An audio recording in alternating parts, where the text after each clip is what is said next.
You're in your car driving back home when you see some dogs up for adoption. You figure, why not rescue a cute pooch and give it a warm home? You pull over and see a massive Goliath of a dog. It's got pointy ears and huge paws. Its eyes are deep and sharp. You're staring at a wolf-dog hybrid.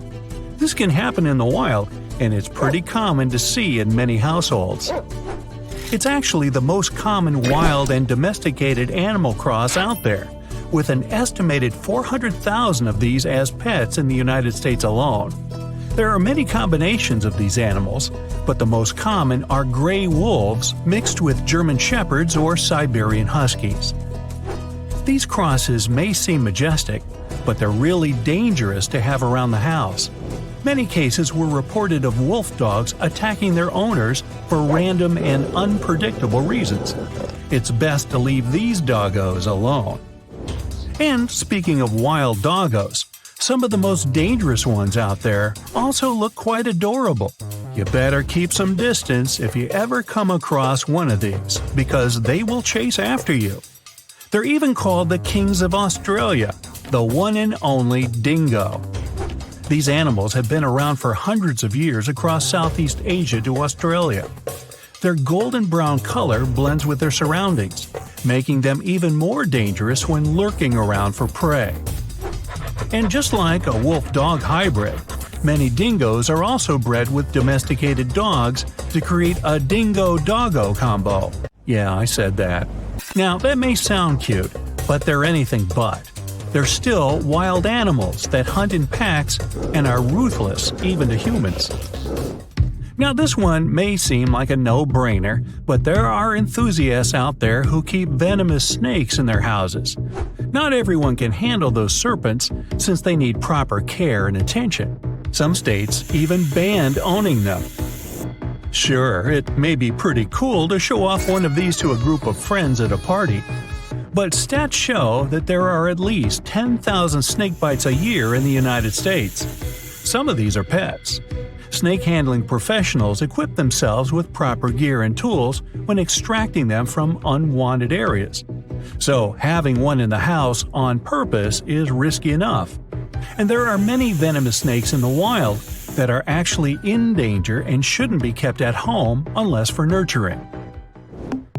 When first introducing this animal, explorers described it as a mix of a duck, a beaver, and an otter the size of a house cat that laid eggs.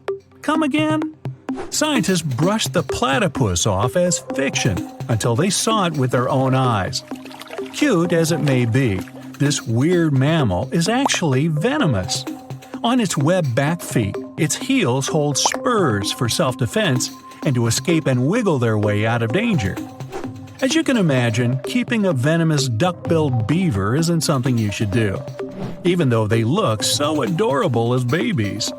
Platypuses are extremely hard to take care of and need massive amounts of real estate to swim and roam around. They're really picky with their diet and can be quite aggressive when handling them, but they might make a good secret agent. Owning a cat isn't usually a big deal, unless you're dealing with a serval. These wild cats are bigger than the typical house cat and look like little leopards. Yeah, they look majestic and like to jump from place to place, but they're still not highly recommended to keep at home. They've been known to cause a ruckus in the house and rip up curtains and couches with their claws. They rarely listen to humans and are aggressive when played with. They're very clever and need loads of places to climb and explore, and do all kinds of serval things.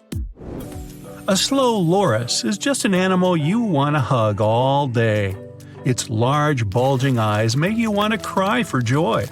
The way it grabs onto branches with its tiny hands brings smiles to everyone. And it does it all so slowly. But there's a dark secret to handling these primates. They're endangered and illegal. And even though they look oh so cute to handle, they're actually in extreme distress. They're night animals and can't handle too much interaction. And it's enough knowing they're actually venomous. They're the only primates in the world to have a toxic bite that can pack a hurtful punch. At least it won't be hard outrunning these creatures. Koalas are also animals that enjoy climbing tree branches and eating. But having one of these at home is totally unadvisable. These animals are very protective of their young and aggressive if they feel threatened. And despite being called koala bears, they're not related to bears at all. They're marsupials, or in English, related to kangaroos and wombats. And like kangaroos, they have pouches for the babies to grow up in. They have opposable thumbs like primates and humans to grab onto branches and climb. Trying to domesticate these animals won't work, and feeding them is the main reason they can't live with humans. They need special eucalyptus leaves that grow in forests in order to survive, which means they need large forest ranges to thrive. What do you get when you have a possum-looking animal the size of your palm with wings? Nope, not a bat, but a sugar glider. And they don't actually have wings, so they don't technically fly. Bats still hold the record for the only winged mammal out there. Rather, these marsupials have a thick layer of skin that stretches from their hands to their back ankles that acts like a glider. Their thick furry tails are used to steer themselves while gliding down. And while they might seem cute and superhero-like, they don't belong indoors with people. They're animals that are naturally born to live in big families with their own kind. When people get these animals as pets, they usually have one or two at home, and they need trees to scale up and glide down. Not to mention sugar gliders are nocturnal and sleep all day to be active at night, which goes against humans, unless you're a night owl. And speaking of owls and other nocturnal creatures, owls are animals that shouldn't be kept in cages or in barns. We've all fantasized about an owl carrying a letter to our windows when we were younger. But that doesn't mean owls are these magical creatures that can be kept as pets. For starters, owls are solitary creatures and don't understand a flock mentality like many other birds, which is why they're not accustomed to having company and being cuddled with daily. And if you decided to keep an owl indoors, then consider your furniture gone. Owls need space to fly around and do owlish things. So your curtains, pillows, and bookshelves won't be spared. And being nocturnal animals, owls tend to throw the biggest parties at night when everyone's sleeping. Now, hedgehogs may seem like the perfect pet to have around the house, but they come with some restraints. Although adorable little animals, the prickly spikes on their backs may not be for the faint-hearted. Many injuries can be a result of mishandling and the fact that they roll up into a cute ball for self-defense. They're solitary creatures as well, and can't be around other hedgehogs or anything they might find threatening. And, like most solitude lovers, hedgehogs are nocturnal and like to go for late-night cruises alone. So, if you do happen to get one of these spike balls, make sure to have a lot of room for it to explore daily. With a ringed tail, reddish-brown color, these fluff balls make the best cuddle companions out there. I mean, who can resist the cuteness of the red panda? And no, it's not related to the giant panda, but it's still as cute. And I don't mean to burst your bubble, but it's best to leave these creatures alone. They're found in Southeast Asia in dense rainforests and can't be in captivity. And just like cats, they have sharp claws that'll redecorate your home interior, and not in a good way. When threatened, they release a foul odor to escape from danger. Hey, I can relate. Although its big fluffy ears make it even more irresistible, it's best to let these guys do their own thing. I'm here to fulfill your childhood dream and tell you that yes, you can have a dragon as a pet. The bearded dragon is a reptile species that is awesome for beginners. These creatures are generally peaceful and don't require a lot of attention. Unlike other reptiles, these spiky animals love to interact with humans and even like to snuggle with their caretakers. Once in a while, since they enjoy heat so much. Under proper supervision, you can take your pet out of its terrarium and let it explore your house or even take it outside for a walk. Just make sure you use a leash. Their pretty extended lifespan also makes them great pets, as they can live to be anywhere between 8 to 15 years old.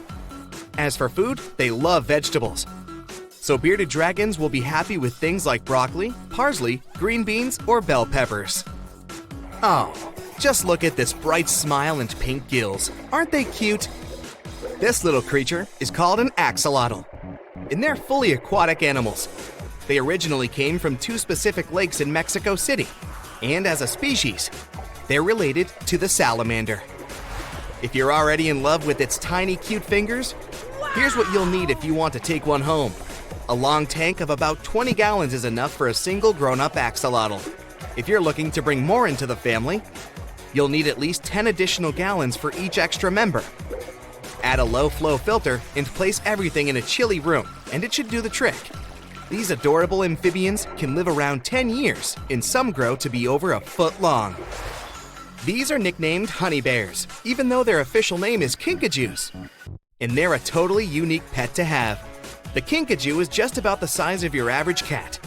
It's a rainforest mammal. Cousins to raccoons, these small furry animals are known to be playful and friendly if raised in captivity. At the same time, they can be really high maintenance, especially if you don't look into all the information surrounding this unique species. First, they need a lot of room to exercise. Otherwise, they can become fussy. Also, they need a variety in their diet, like what they'd have in the wild. You'll need to add a lot of things to your shopping cart to keep them happy, like honey, fruits, but also insects and eggs. If you're a light sleeper, the kinkajou is certainly not the pet for you since they are more active during the night. To keep them from getting unhappy, you'll need to invest in lots of climbing structures and toys. Fennec foxes are native to the Sahara Desert, but they're also found in the US, and some choose to have them as pets. Unique and cute as they are, these foxes are surely not the first choice for a lot of people since they, too, have some specific needs. First, they're really energetic and tend to become very annoyed if they don't get the attention they want, as they're very sociable animals. The fennec fox is not a domesticated animal, so it needs to be kept outside. Investing in a proper area for it is crucial. They do, however, keep it pretty modest when it comes to food. Fennec foxes will go for anything from meats to fruits and vegetables. If taken care of properly, they can live up to 15 years.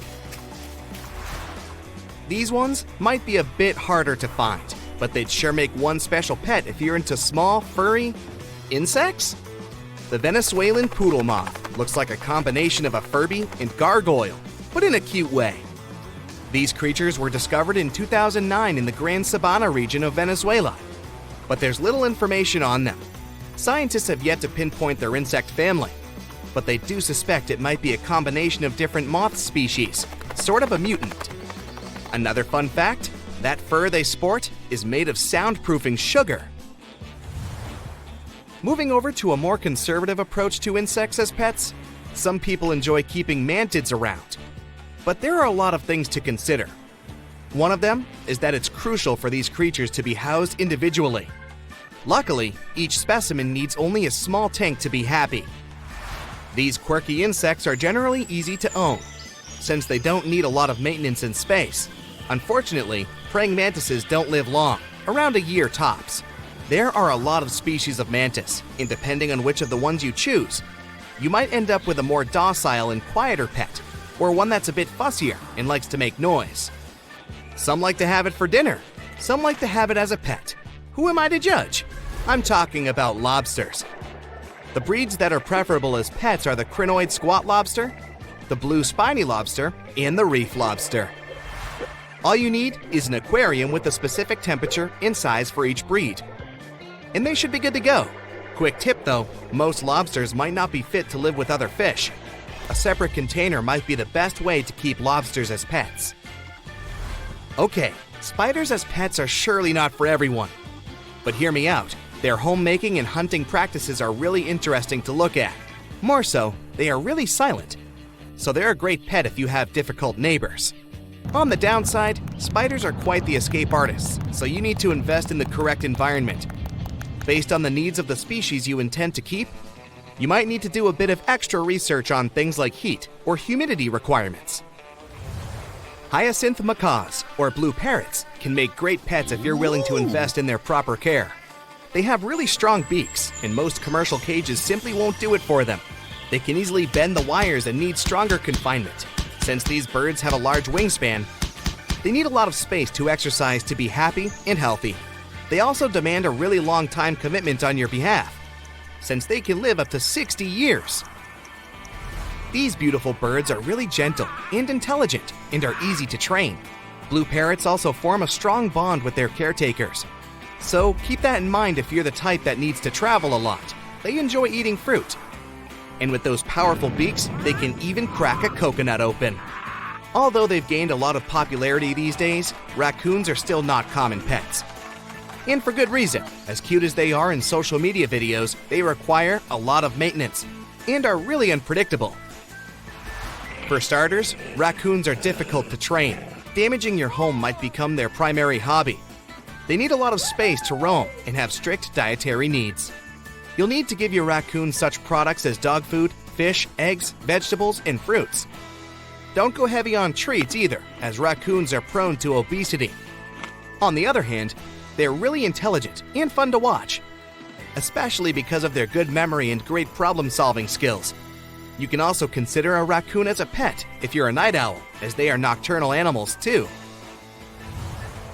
For people that really like to take things slow, a snail as a pet might be the right choice. They don't take up a lot of space and feed on fruits and vegetables. On the other hand, they are mostly nocturnal animals.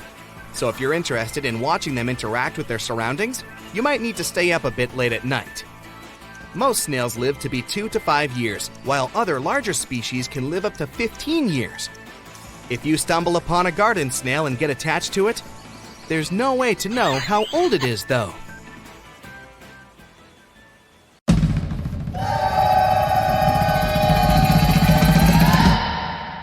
The liger is probably the most popular hybrid animal and an incredibly large cat. You won't see them in the wild. People most deliberately breed them.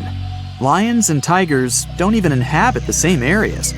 So, a liger is a mix of a male lion and a female tiger, and they can grow to be very big in a pretty short period of time. They're actually the biggest cats in the world. Hercules, the largest recorded liger, is a real example of that.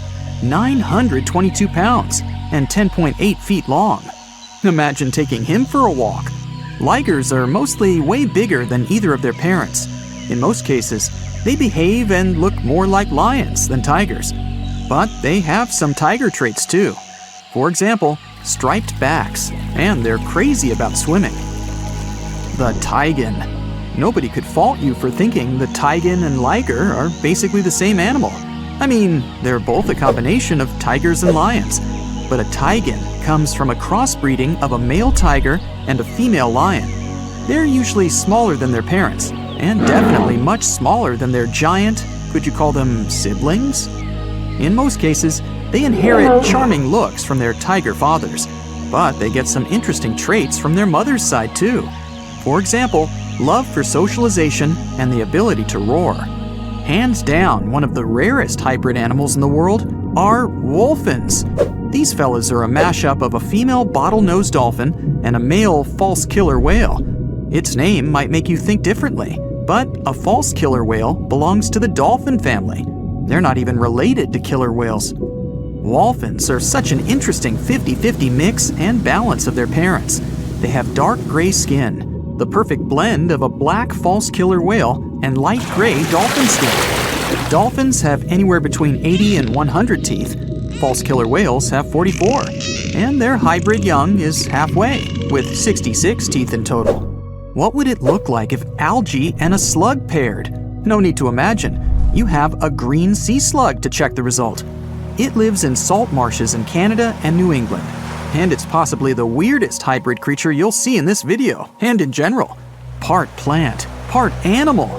So, some slugs seem to have been very sneaky while stealing the genes from innocent algae that they have eaten to enable them to look like this. Since they're partially a plant, they can produce the plant pigment called chlorophyll. That means these unusual slugs can even photosynthesize. That's the process plants use to turn sunlight into energy. So they produce their own molecules that contain energy without having to eat anything at all. When scientists first discovered it, a green sea slug was the first case of a multicellular animal that's able to produce chlorophyll. What do you get when you mix a male leopard and a female lion? You get an interesting hybrid called a lepin. These animals grow to be almost as big as lions, but they still have shorter legs, similar to their father leopard. They inherit some of his other traits too, like a love for climbing and swimming. You can have a union with a male lion and a female leopard too, and the result is called a leopard. Male lions are usually around 10 feet long and weigh about 500 pounds. The female leopard is way smaller, only 5 feet long, with a weight of about 80 pounds. The difference in size here is too big, so this pairing really doesn't happen that often. Okay, how about a buffalo and a cow? When you were little, maybe you thought that they could be a good match, but in reality, the combination creates an unusual hybrid animal called a beefalo. Not many types of hybrid animals can reproduce on their own, but a beefalo can do it. When a grizzly and a polar bear get together, it results in a growler bear, or grizzly bear, or grizzlar, whichever you like the most. You can see them even in the wild. These two types of bears have a mutual contempt for one another. Yep, they're not good at living together in a mutual habitat. But even though it's rare, the love can still happen and result in these cute caramel-colored hybrid growler bears. In most cases, they'll be a bit smaller than polar bears, on average 60 inches tall at the shoulder, and approximate weight 1,000 pounds. But they're well equipped for surviving in warmer climates, thanks to the genes they got from their grizzly family side. Now let's get to one pretty tough fella, the jag lion. As its name implies, it's the hybrid of a jaguar and a lion. We don't know much about these intriguing big cats because only a few of them exist. But there was an unintentional mixing between a black jaguar and a lioness, which eventually resulted in 2 jag lion cubs.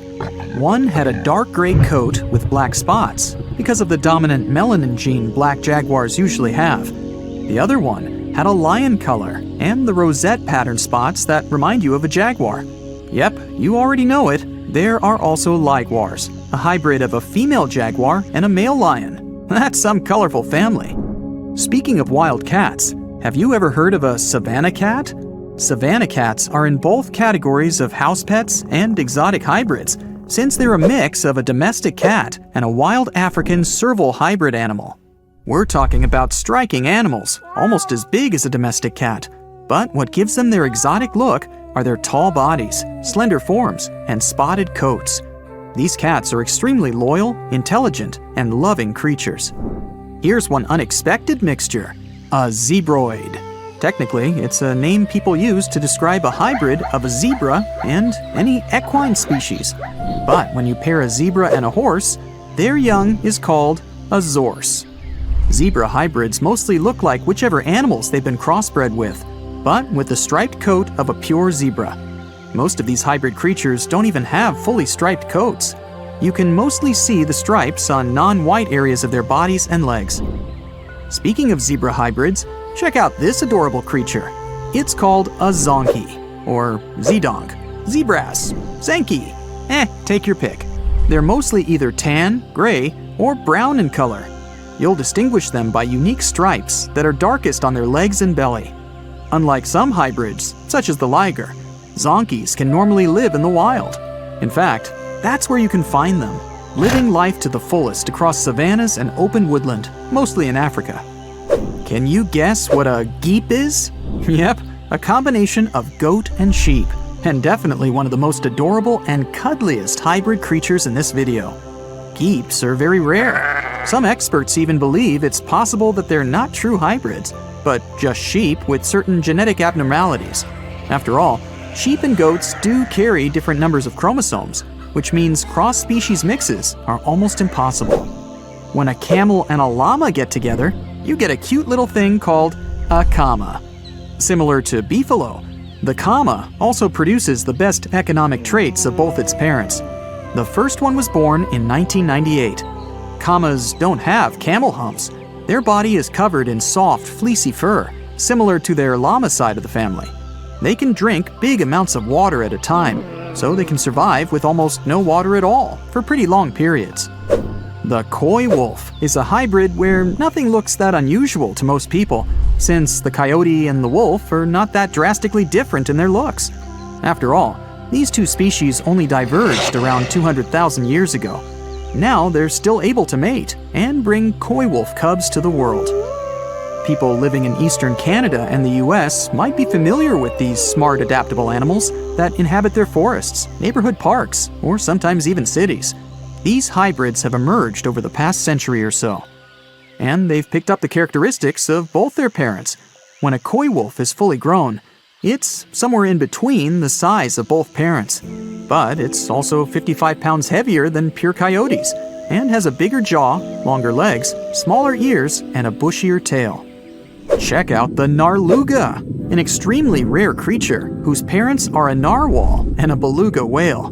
It's a pretty strange animal, but far from being lonely, they mostly live in the North Atlantic. Scientists had suspected their existence for decades. In 1990, they found an unusual-looking whale skull located in an Inuit hunter's tool shed in Greenland. People from that area said that there were other similar-looking animals, and they fit the description of neither a beluga whale nor a narwhal. People said they had gray skin, narwhal-like tails, and beluga-like flippers.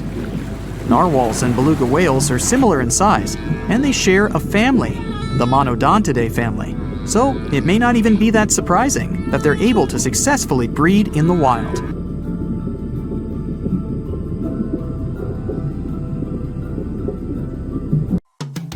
In the US, people experience 250,000 human bites, 400,000 cat bites, and 4.5 million dog bites each year.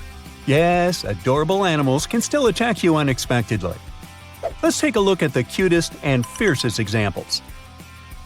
Forget about these viral videos of people hugging pandas. These cuddly-looking cuties can be surprisingly dangerous. Despite cartoonish looks, they're still wild and they will attack a human when they feel threatened. Even a snow leopard is scared to mess with an adult panda. So, if you ever meet this animal in person, keep a healthy distance, especially if it has cubs.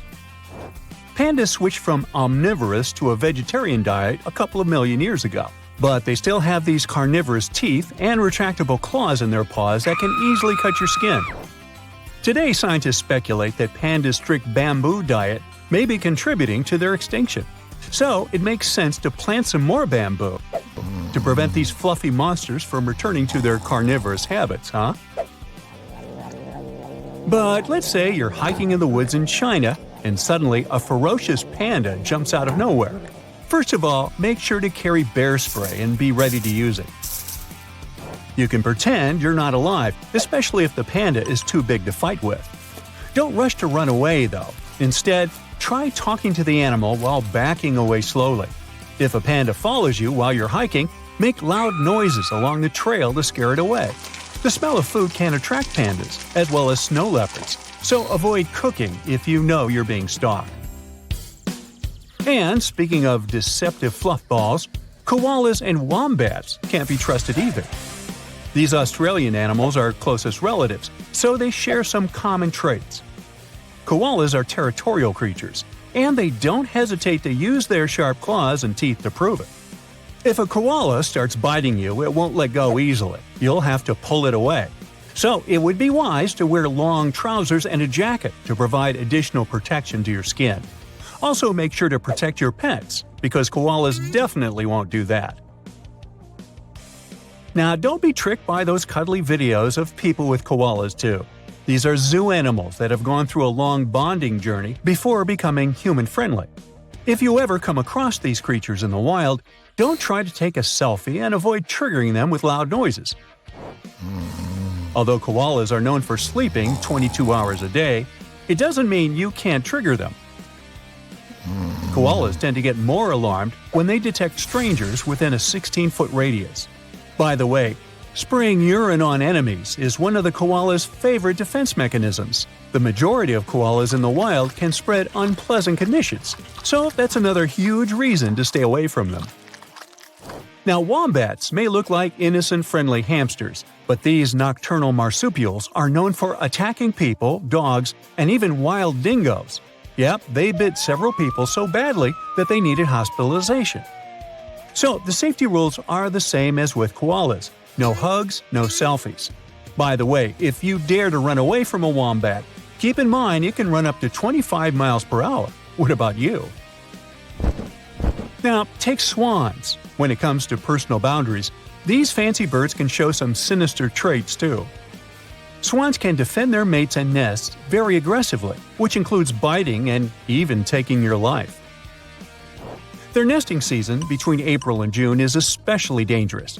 So, if you're swimming or even walking near a body of water in spring and you spot a sneaky swan coming your way, make sure to keep a respectful distance. You don't want to try to touch or feed them.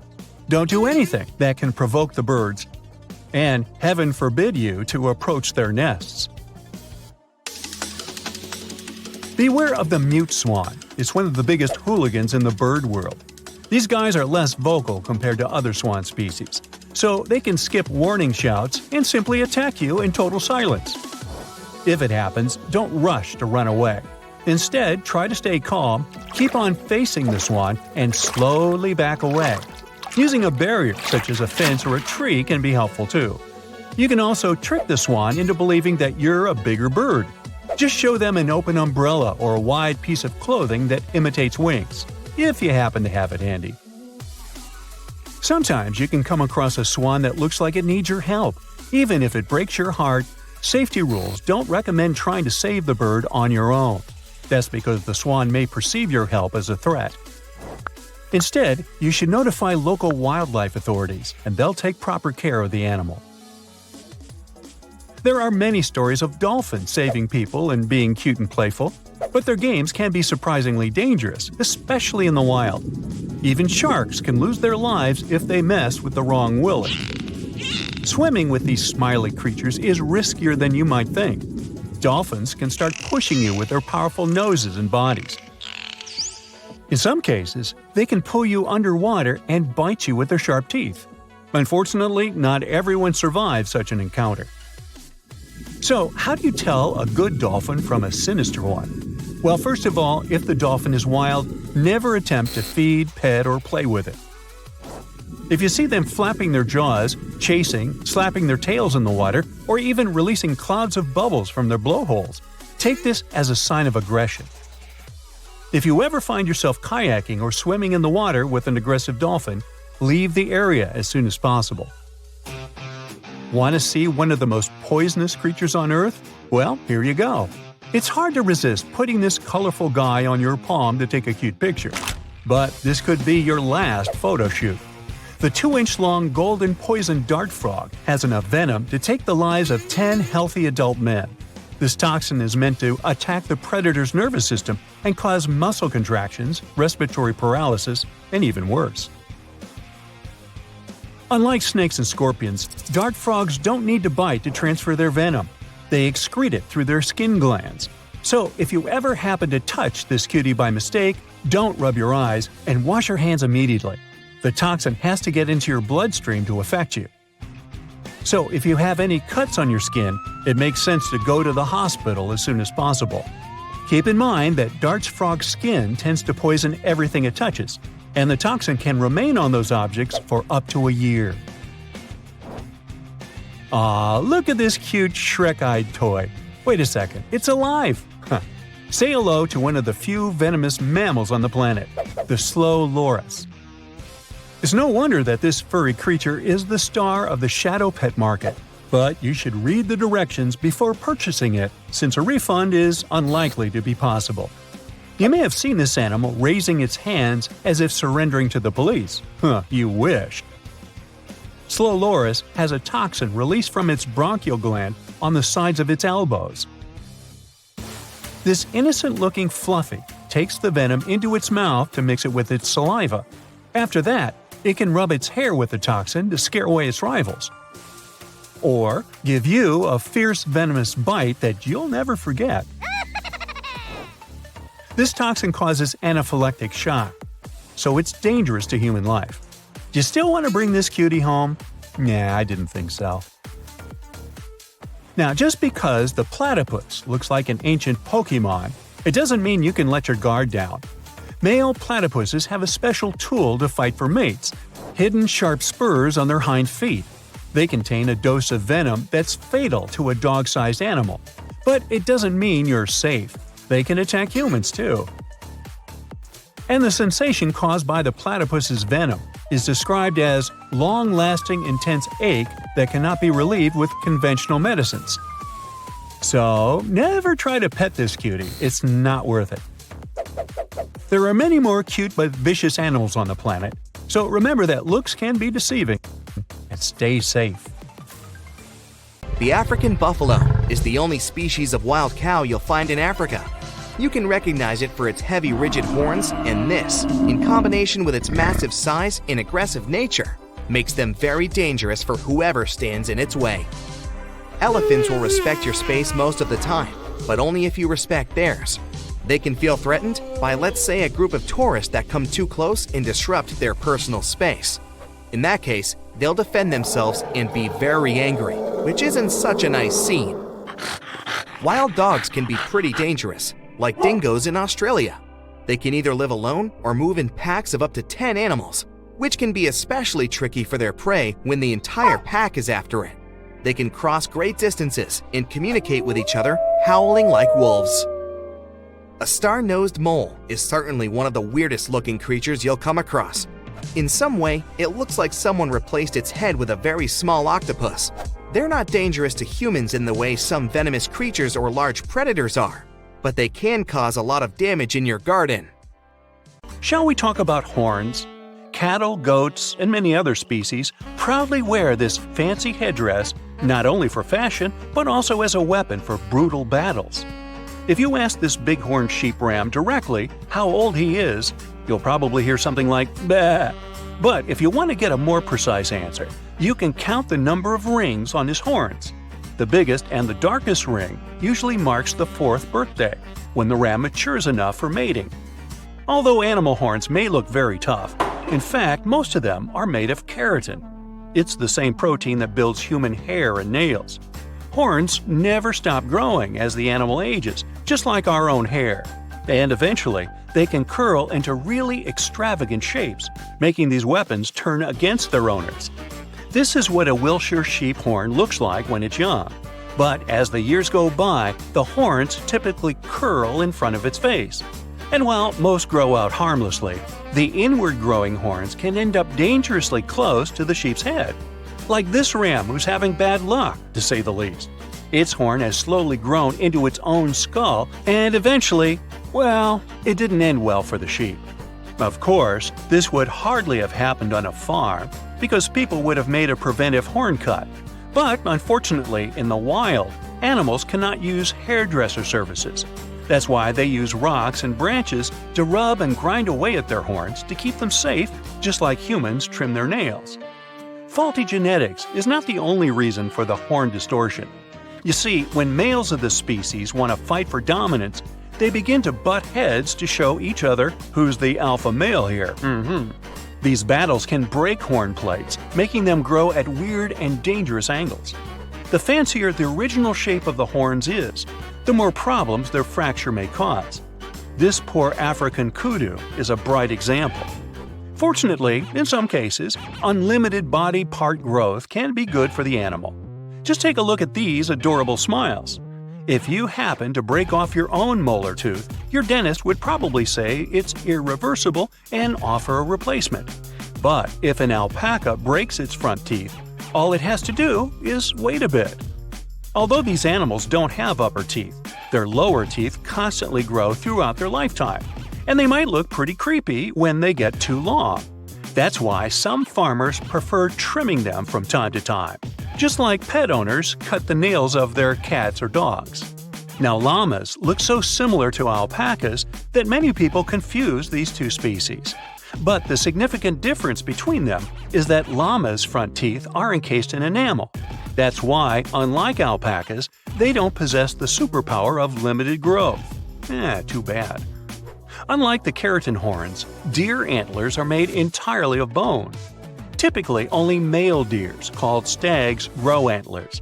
Very rarely, females can grow them too due to a serious hormone imbalance.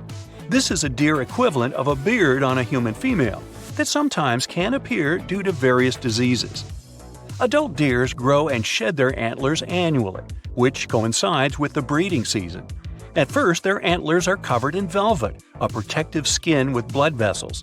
But once the antler is fully developed, the deer gets rid of the velvet, just like snakes shed their skin. Although this process doesn't harm the deer, it may look pretty spooky. Once the brand new antlers are ready, stags begin to fight with other males over the ladies' attention. Usually stags barely eat or sleep during this competition. And if you ever question whether the antlers of two deers can get locked together, the answer is yes. Every stag is risking ending up stuck with his own rival instead of having a romantic night out with a female deer. Bummer. Moreover, all the traumas that the deer gets during the mating season can influence further antler growth if specific nerves get damaged. Just like horns, antlers can develop at distorted angles because of genetic failures. Some mutations can even make them grow monstrously large. This unlucky deer can barely move his head without losing balance. Also, if a deer breaks one of its legs, its body can speed up the healing by sacrificing the bone and blood material from one of the antlers, and thus this antler will get thinner and weaker. And speaking of facial extensions, we cannot skip the tusks. Please meet Babirusa from Indonesia. This ancient boar first emerged over 35,000 years ago. It's easy to confuse these big tusks with horns, but they are actually upper canines. They tend to pierce through the skin of the boar's face as it matures. Scientists believe that these intimidating tusks have evolved as a tool to protect eyes and throat while fighting with other males during mating season. But this design doesn't seem very thoughtful.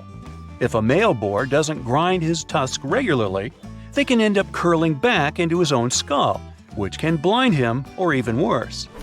Now, what if I told you that hoofs can grow out of control just like horns and antlers? It took evolution millions of years to turn the middle toe of the animal's foot bone into the hoof. And just like toenails, they tend to grow and curl into creepy shapes if they aren't cut regularly. When donkeys or horses don't have a chance to wear down their hoofs naturally by walking on hard surfaces, they tend to overgrow.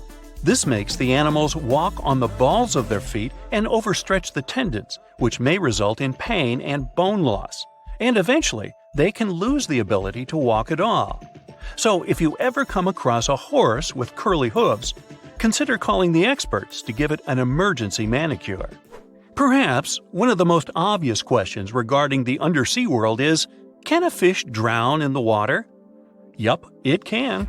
Although gills are an amazing gift of nature, there are still many factors that may deprive a fish of healthy breathing. When the oxygen level in the water is too low, fish begin to suffocate. But it happens very rarely in the wild. Oxygen deficit usually appears in aquariums that are not washed and replenished often enough. Also, parasites, diseases, and an overall imbalance in water components can cause the fish to drown. And on that note, I need to hoof it on out of here. See you next time. Your heart is racing. You're running for your life from one of the biggest creatures you've ever seen. A giant reptile on two legs, sprinting right behind you. You hear the sound of a raging river next to you, but decide not to jump in. Thick leaves and bushes keep blocking your path, and you keep getting stuck in the mud. Everything around you is out to get you, and there's nowhere to hide. You spot a hollowed-out tree trunk and crawl inside. Whatever's out there is getting closer and closer. You hear deep guttural breathing and huge stomping. It's getting closer. You see a large tail from a crack in the tree trunk, swinging and knocking down bushes and small trees. Whatever it is, it's sniffing you out like those dogs at the airport. And right next to your face are giant bugs the size of a house cat. Perfect. You've always been scared to even look at crawly little things, but this one's so close and so big, you can actually see its facial features.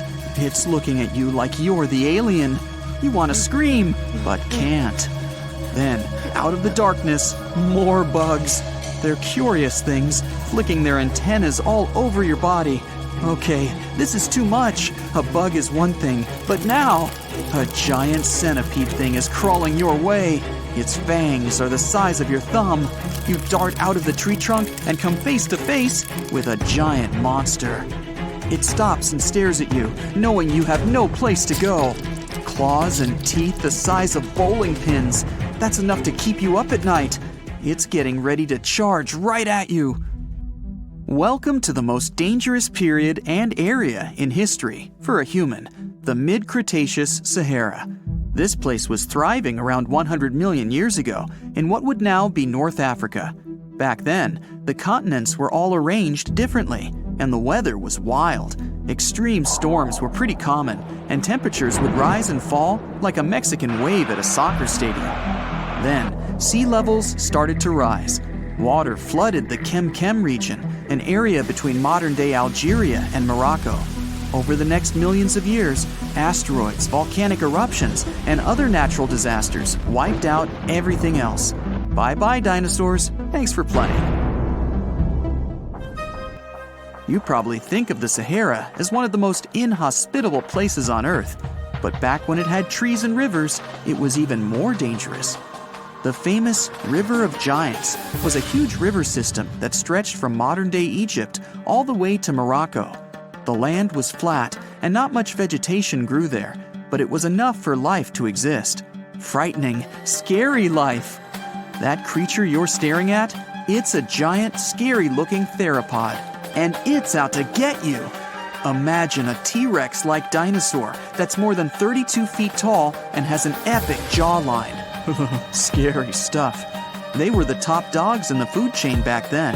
And that's why this place and period in history was so unique. The entire area had an incredible imbalance between hungry dinos and poor little dino snacks. There wasn't enough food to go around.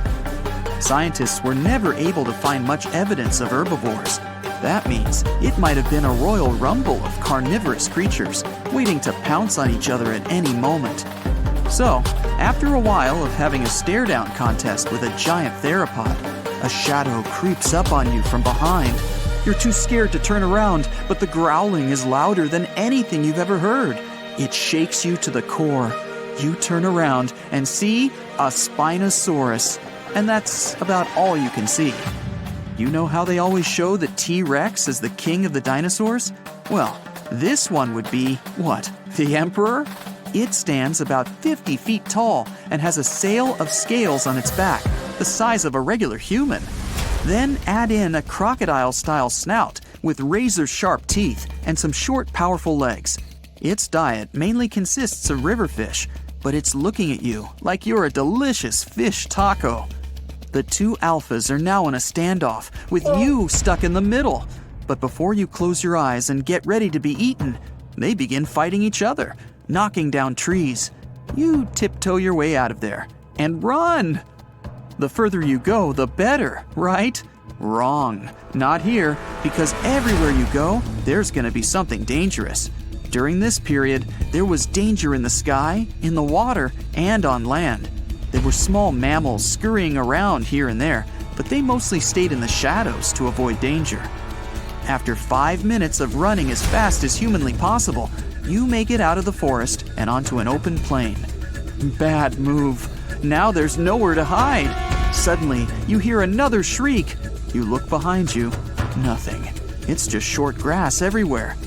Then you tilt your head up to the sky and see what looks like a giant bird. Only these are technically flying crocodiles. There were plenty of huge pterosaurs that ruled the skies. Alanqua saharica was a flying reptile that may have eaten fish in the river. Those fish must have been tasty. It had a huge wingspan and long, slender jaws. Oh, and it was the size of a small bus.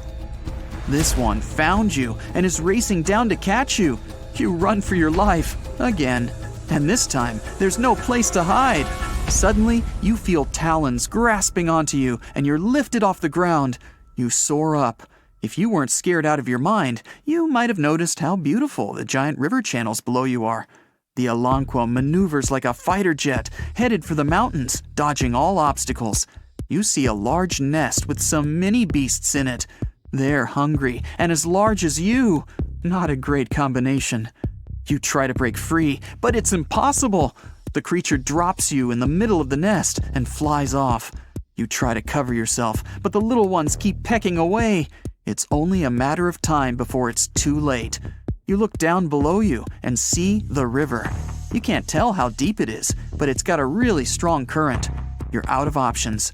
You dive into the raging river and get dragged along with the current. Safe for now-ish. Imagine it's 2021. You're walking along one of the hottest and driest places on Earth, the middle of the Sahara Desert, only to find fossils of oversized fish. They ranged from bite size to bus size. Even freshwater sharks lived there. These weren't your average little fishies. Judging by their teeth, those guys meant business. You might even find a giant sea turtle swimming around. Okay, back to your wacky adventure. Luckily, you wash up on a safe sandy part of the river where you're able to relax. You drink some river water and try to find a safe place to make camp. Every noise you hear makes you jump. You sit down and try to enjoy the calmness of ancient Earth. Just when you feel you can finally catch your breath, you see a Spinosaurus walking along the river on the prowl. You run off and hide under a bush. It passes you by. You're safe. Or not. It turns, shakes the bushes, and sees you. Just then, a large boom scares it away. It's the sound of you jolting awake. You turn on the light and see your cat staring at you. Those dinosaurs seem so real, probably because of that documentary you were watching right before bed. The entire mid-Cretaceous ecosystem depended on rivers for daily life. Just like all ancient civilizations, rivers were essential for the creatures of the time. And very recently, scientists discovered a new species of snakes that went extinct back then, with no known descendants. To understand these ancient ecosystems, it's important to know a lot about fossils. You might find two different fossils side by side, but those animals might have lived millions of years apart. A loud growl off in the distance makes you sprint even faster through the jungle. You run past rocks and bamboo without even looking where you're going. But you're not running away. You're running right at it. You slap yourself in the face to wake up. In front of you is a giant footprint of an ape-like creature. That's one big Bigfoot. It's not human, that's obvious. And there isn't a gorilla. There aren't any gorillas native to southern China. Is someone playing a prank on you? Here, in the middle of the jungle? Not likely. You keep walking, hacking away pesky vines and leaves. It's a scorching hot day, and you're sweating all over. You take a sip of water every 5 minutes. Then, every 5 seconds, and worse. Your skin is apparently the hottest new buffet around. Hundreds of hungry customers, well, mosquitoes, buzz around, waiting for a second helping. It's almost sunset now, but you're determined to find your prize. Suddenly, a large shadow blocks out the sun. Whatever it is, that thing's huge. You freeze. You're cold and afraid. Your heart is racing. Should you turn around? There's a Goliath of an ape behind you. A footprint that big. What else were you expecting? It towers over you, easily 10 feet tall, and looks at you. Is it curious or hungry? Neither seems like great options. It would look so impressive if you weren't scared out of your mind. No sudden moves. It'll either run away or make you unrecognizable if any search party comes around looking for you. You slowly take out your camera to snap some pictures of it. So far, so good. It's just watching you do your thing. But as you click, the flash hits it right in the eyes and it runs off into the depths of the jungle. You just had to switch the setting to automatic, didn't you? That ape you just saw was this huge beast. It existed until 300,000 years ago and might have weighed up to 1,000 pounds. Researchers think this ape went extinct, not because it froze or anything, but because it couldn't adapt to its new environment. Pretty much everything around it started to disappear, including its food, mostly fruits and bamboo. It's so awesome. Let's call it Giganto. These monsters weren't climbing up trees. They didn't have to. They could just reach up and grab whatever they wanted. Their closest relatives, orangutans, were able to adapt to new conditions of the Ice Age by expanding their diet and trying new things, like bamboo hot dogs and orangutan skydiving. Only kidding. By studying the shape of its jaw and teeth, scientists are pretty sure it was a herbivore. So don't worry, these apes aren't gonna think you look like a mid-morning snack. But that doesn't mean they'll be picking daisies while you stand nearby snapping some selfies. A powerful gorilla can lift around 20 times its own body weight, which means that it's around 10 times stronger than a human. And on average, a gorilla weighs somewhere around 300 pounds. You don't need to do the math to know not to mess with these awesome creatures. They can take down a banana tree without even breaking a sweat, and could probably bench about 5 times the world record. Giganto would tear it up in the Olympics, literally. You're still in shock, even though a snake is slithering right up your arm. You pull yourself back together and brush it off. You've already had your fill of freaked out for the day. A snake doesn't even make you flinch. Did you really come face to face with an actual Giganto? Maybe the last of its kind? You race back to your colleagues and they can't believe it. The next day, you gather some of the more brave researchers and head back out into the jungle. Everything looks so peaceful. You and your team are trekking through a panda's paradise. Bamboo as far as the eye can see. But today, you're on the lookout for Panda's big bad grandpa. If it was a Giganto you saw that fateful day, chances are it'd love this bamboo grove.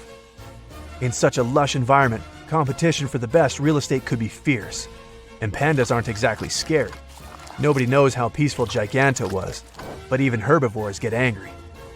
You retrace your steps to the same spot where you encountered the creature the other day. Nothing, not a single clue. Then, footprints. Bingo! They might not be Gigantos, but your instincts tell you to follow them anyway. You reach a vine-covered cave next to a small stream. A lot of the bamboo branches have bite marks around the edges. Large or small, most wild animals don't really like sleeping out in the open. It's time to check out that cave. The intriguing thing is that this cave looks like it was built from the ground up. Did this creature evolve enough to figure out how to build a DIY home? Other animals do. Beavers have a built-in instinct to construct dams and rivers. That's how they stay safe, and that's where they store their food. Plus, the dam lets them chill all day in their improvised pool. Did Giganto really build this thing? You and your team approach the cave cautiously. You don't know if it's in there sleeping, or maybe a dozen of them are watching you all, waiting for you to enter. Maybe it's out gathering food and only comes back at night. You can definitely hear something, but it's not the sound of a fierce creature. It sounds more like a beep. You tiptoe in and see your watch. The one you dropped when you first saw Giganto. Out of nowhere, you feel a rumble. Earthquake! No, it's deeper. It sounds emotional. It's a growl. You turn and see Giganto at the mouth of the cave, standing tall like a boss. After a minute of direct eye contact, it runs off again into the jungle. This time, though, you caught the whole thing on your phone. A couple of shares later, you're the proud owner of the most viral video of all time. The internet loses its head. Giganto's real. The real-life King Kong walks among us. And then the real nightmare begins. Thousands of tourists descend on the quiet jungle, looking for their very own glimpse of Giganto. Hotels, restaurants, tours, new roads. It's not a quiet jungle for long. Hollywood's having issues. It already made a bunch of huge ape movies. Now it turns out the real one's way cooler than their wildest dreams. The best ape movie ever turns out to be a documentary about Giganto. Unlike other creatures coming out of the shadows, a Giganto comeback is definitely not as dangerous as, say, if a megalodon showed up. Remember Meg? The biggest shark and marine predator to ever roam the oceans? A shark big enough to take a bite out of a boat. Not exactly great for the fishing industry. Or what if the titanoboa came back to life? A 40-foot giant constrictor? A vicious snake the length of 2 giraffes? At least Giganto can't swallow you whole. Giganto would probably end up being good for conservation movements, another awesome part of nature that we need to protect. I wouldn't be surprised if Giganto became China's new national animal. Move aside, panda. And most probably, they wouldn't be a threat to us, just the opposite. Humans are wiping out their territory daily. Who knows? Gigantos might start living closer to rural villages, maybe even interacting with humans. But if they get protection, these big apes might just survive. Just like pandas, these animals have a very limited diet and would need constant observation if we want their numbers to grow. They might even unlock clues of our past. Homo sapiens had many other descendants that simply vanished or weren't strong enough to survive and coexist. We don't know how advanced these creatures were compared to their counterparts. Could they use tools? Communicate? We can finally find out. You're hiking the Point Reyes National Seashore, and you bump into a mountain lion. Stay calm. You need to show it that you're not scared. Shout loudly at the lion. Wave your arms. If that doesn't work, start throwing rocks, branches, or anything else you can get your hands on. Aim at the ground in front of the lion. Never throw anything directly at it. That will only make it angrier. If the lion is getting closer, protect your most vulnerable spots. It will aim for the neck and try to grab your arms, so tilt your head forward and protect your neck. And don't make sweeping arm movements. When the lion realizes that you're not an easy opponent, it will probably back off and run away. You're in Yellowstone. Here you have to come face to face with the grizzly bear. It's drinking water from a creek. A safe distance is 200 feet. The grizzly has spotted you. It stands on its hind legs and looks in your direction. Now it's about the height of an average basketball player, and it weighs almost 800 pounds, so you don't stand a chance to win. You have to freeze in place. Grizzlies have poor eyesight, so it just might not see you. But then it starts walking in your direction. Don't turn your back to it, and don't even try to run as fast as you can. It will chase you. You need to seem bigger than you really are. Wave your arms and spread your legs a little wider. Always talk and shout at the bear. It will understand that you're not a humble deer. Try to make a clanking sound of metal. If you have food with you, don't throw it at the bear. Just put it on the ground and keep backing away while facing the bear. If it starts running towards you, your only chance is to fall to the ground and freeze. Bears aren't scavengers, so if it thinks you're not alive, it'll just sniff you, shrug, and walk away.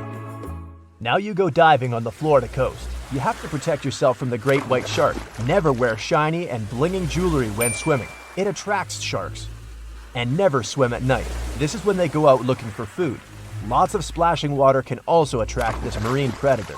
But if the shark swims towards you anyway, the rule here is 1. Do everything in your power to defeat it. Try to stay calm and swim to the shore. If the shark chooses you as food, there's only one thing that can scare it off. Try to punch the shark in the nose, eyes, or gills. Now you're in Africa. Here in the tall grass of the savannah, you see a lion, and worse, it sees you. The first thing you need to do is maintain eye contact. Don't turn your back to the lion and don't run. This 8-foot predator, weighing like 3 adults, is running at you at the speed of a car on the highway. But then it stops abruptly and continues to stare at you. Lions often make fake charges to frighten their opponent. At this point, you have to appear much bigger than you really are. Spread your arms and make loud noises. Then the lion can make another fake charge. And if you keep standing still, the lion will realize you're a strong opponent and go the other way. The female lion is way more dangerous than the male one. If it's guarding the babies, it won't stop and you won't stand a chance. Your safari jeep takes you to the next location. You see elephants peacefully drinking water. These guys can be 10 feet tall and weigh as much as 2 SUVs. They can even flip cars over with their powerful tusks. And now, one of them sees you and wags its big ears. It's bluffing. With those ears, the elephant wants to appear bigger and scare you away. It's also scared and won't run at you all the way. You must let the elephant know you're not threatening it. Don't yell or wave your arms. Take slow steps back until you leave the elephant's personal space. If it runs at you with ears to its head, it's not bluffing. Climbing a tree isn't a good option right now. It might ram the tree and you'll fall down. It might even tilt the tree with its strong trunk. You need to run in a zigzag pattern. The elephant is heavy and it's hard for it to change directions quickly, so gradually you'll start to pull away from it. But still remember that an elephant can run 25 miles per hour, so you'll unlikely escape from it.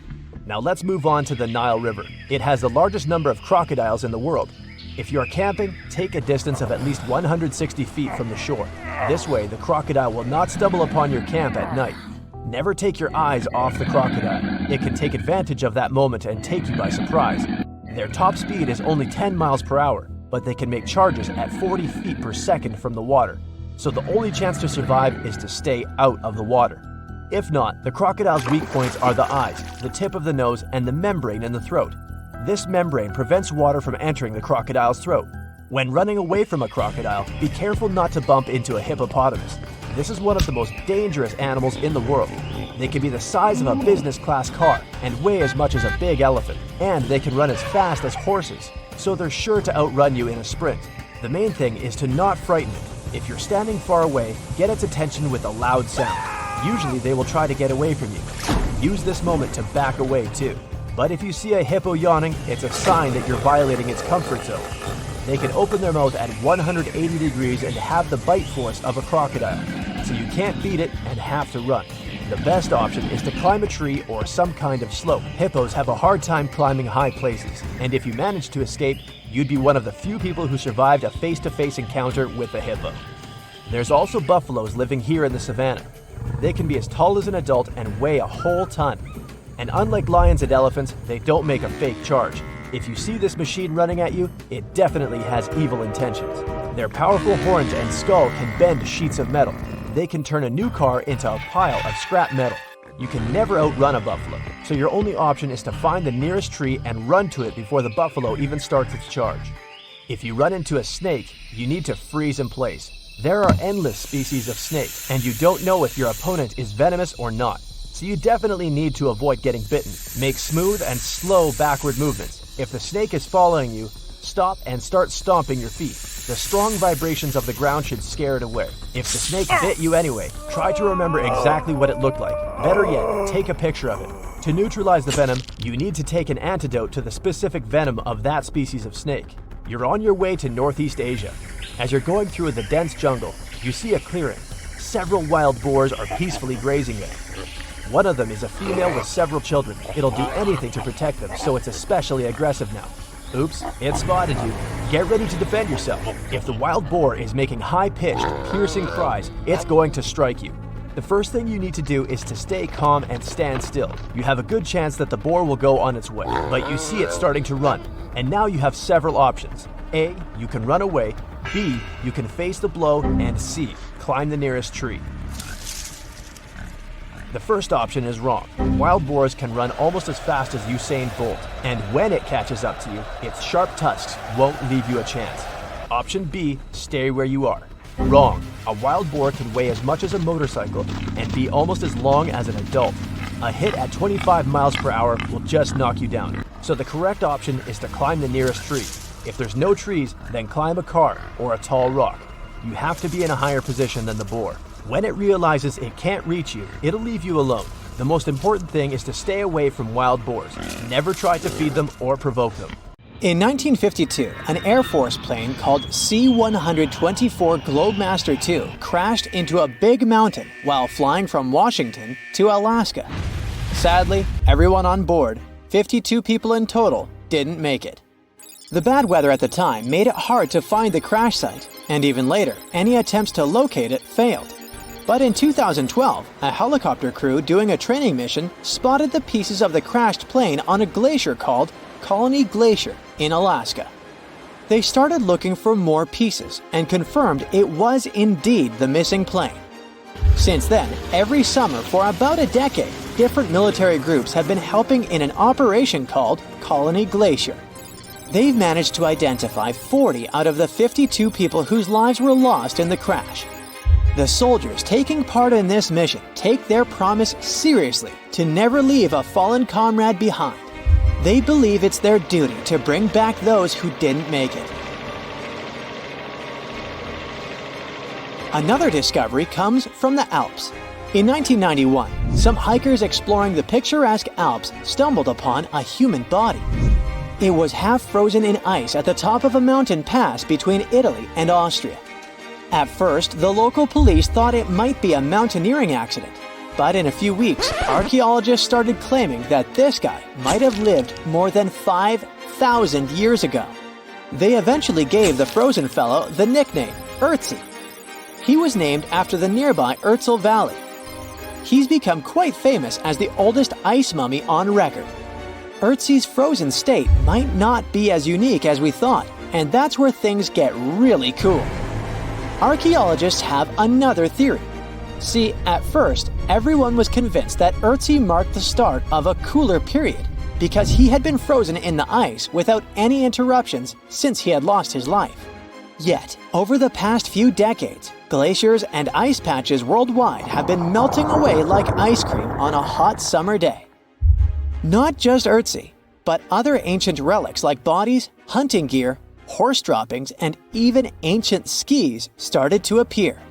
So, archaeologists say there are similar sites. They found quite a few, and they all fit perfectly into this growing field of glacial archaeology. It seems like as the world warms up, it will show even more ancient secrets from the deep freeze.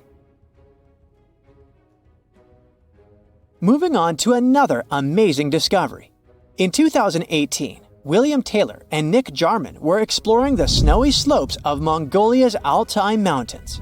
They found an ancient treasure trove hidden in the ice. Inside the trove, they found a well-preserved 3,000-year-old arrow shaft adorned with ochre markings. It was in pristine condition, a rarity for organic items that old. They found other items too, like a bronze arrowhead with bits of animal sinew still attached. All of these relics had been untouched for hundreds of years, since they had been locked in the ice. In Mongolia, rising temperatures have melted ice patches that remained frozen for centuries. Similar discoveries have been made in the Yukon, US, Italy, Siberia, and Norway. Thousands of sites have been identified. Yet, scientists are racing against time to document and preserve these artifacts before they're lost forever. The study of these artifacts challenges the definition of these environments as wildernesses and shows how indigenous people coexisted with nature there. Sometimes people find simple items too, as simple as a sandal. This one, discovered on one of central Norway's mountain passes, indicates that people used this route roughly 1,700 years ago. This suggests that there was less snow and ice in that area back then. The sandal, dating back to around 300 BCE, resembles Roman sandals of that era. Again, in Norway, hunters found an iron sword high up on a mountain, more than 5,250 feet above sea level.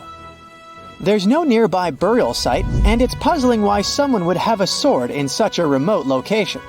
Archaeologists speculate that the owner might have become lost. Then, in 2011, unusual objects resembling giant slingshots began to emerge as the ice melted. Radiocarbon dating suggests that this particular object was crafted around 400 BCE. It measures over 3 feet long and has knife cuts. Those puzzled archaeologists until one team member recognized them as tang, or pliers, used to secure loads on sleds when transporting hay or leaving for animal food. People in the area used hay sleds with pliers until the 1950s, when tractors became more common.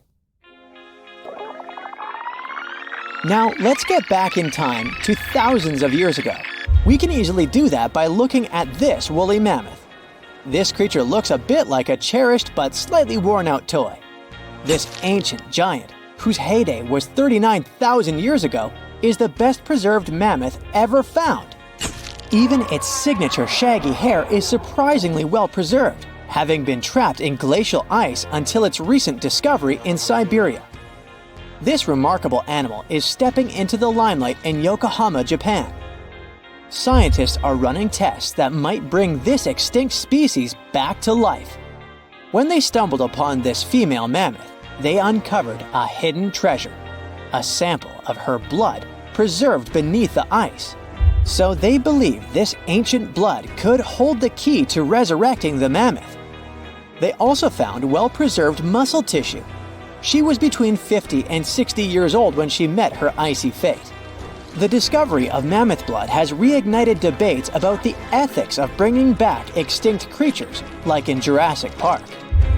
Their ambitious plan is to implant an egg into a living elephant for a 22-month pregnancy, hoping that at least one living mammoth cell might survive. Hop on, we're going to the French Alps. We are at a spot not far from where an Air India plane tragically crashed 46 years ago. We're accompanied by a diligent mountain rescuer and his neighbor. They went to this area after a bunch of tourists had noticed a strange-looking thingy on a glacier. It was a bag. The Indian embassy in Paris got wind of it, and it was all set on getting that bag. What makes it kinda cool is that it had diplomatic mail and Ministry of External Affairs written on it. The Air India flight was on its way from Mumbai to New York when it took a nosedive in January 1966. It took 117 people on board down with it. Guess what else was inside the bag besides the soaked diplomatic mail? It had a stack of old Indian newspapers. So, alongside those, they also found bits of the plane's cabin, a lone shoe, and a bunch of cables. Totally unexpected treasures on that mountain. During the summer of 2013, scientists stumbled upon a message left behind by a geologist named Walker, who had placed it there 44 years before. That message sort of served as the man's last testament. He passed away just a month after hiding the bottle in the rocks on the island. The content of the message was quite astounding.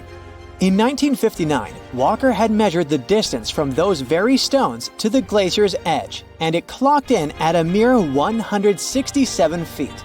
By 2013, that distance had ballooned to 400 feet. Researchers are convinced that this stark contrast between the two measurements underscores the consequences of ongoing global warming.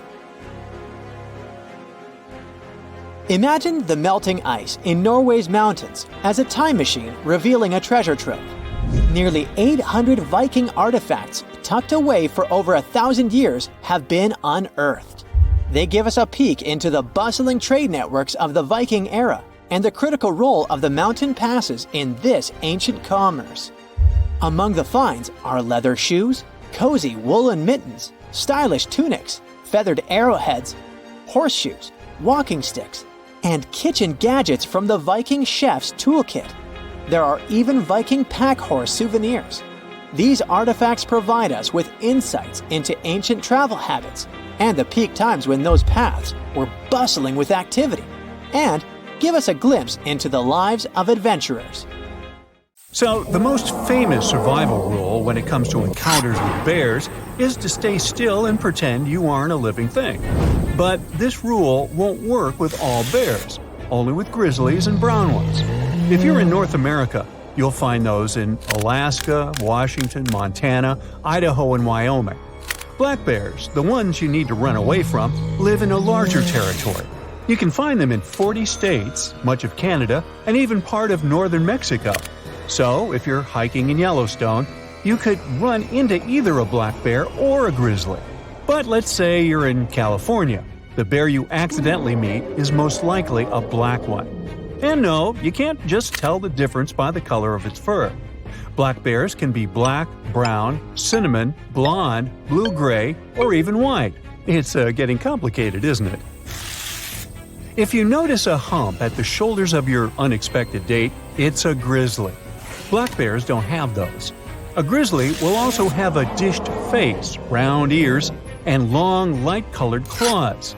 A black bear has a straight dog-like muzzle, pointed ears, and dark claws. We'll have a quiz on this later. Maybe. So, if you're sure it's a grizzly or a brown bear, lie down. Take a fetal position, tuck your knees to your chest, and cover your head to show the bear you won't hurt them. These big guys mostly attack if they feel there's a threat to them. You can never outrun them, so don't even try. If they see you're a harmless little human, in 99% of cases, the bear will pass by. Wait for 2 or 3 minutes until you can't hear the bear anywhere near. It might hang out in the area to make sure you didn't stand up, and if you did, get into attack mode. If you pack well for emergencies and have bear spray on you, take off the safety clip when the bear is around 60 feet away and spray the bear. Aim slightly below its face. It's more effective than just assuming the fetal position. When the bear leaves, run away for safety in the opposite direction from the predator. Got all that? Good. If you're dealing with a black bear, it won't stop if it sees you in a fetal position on the ground.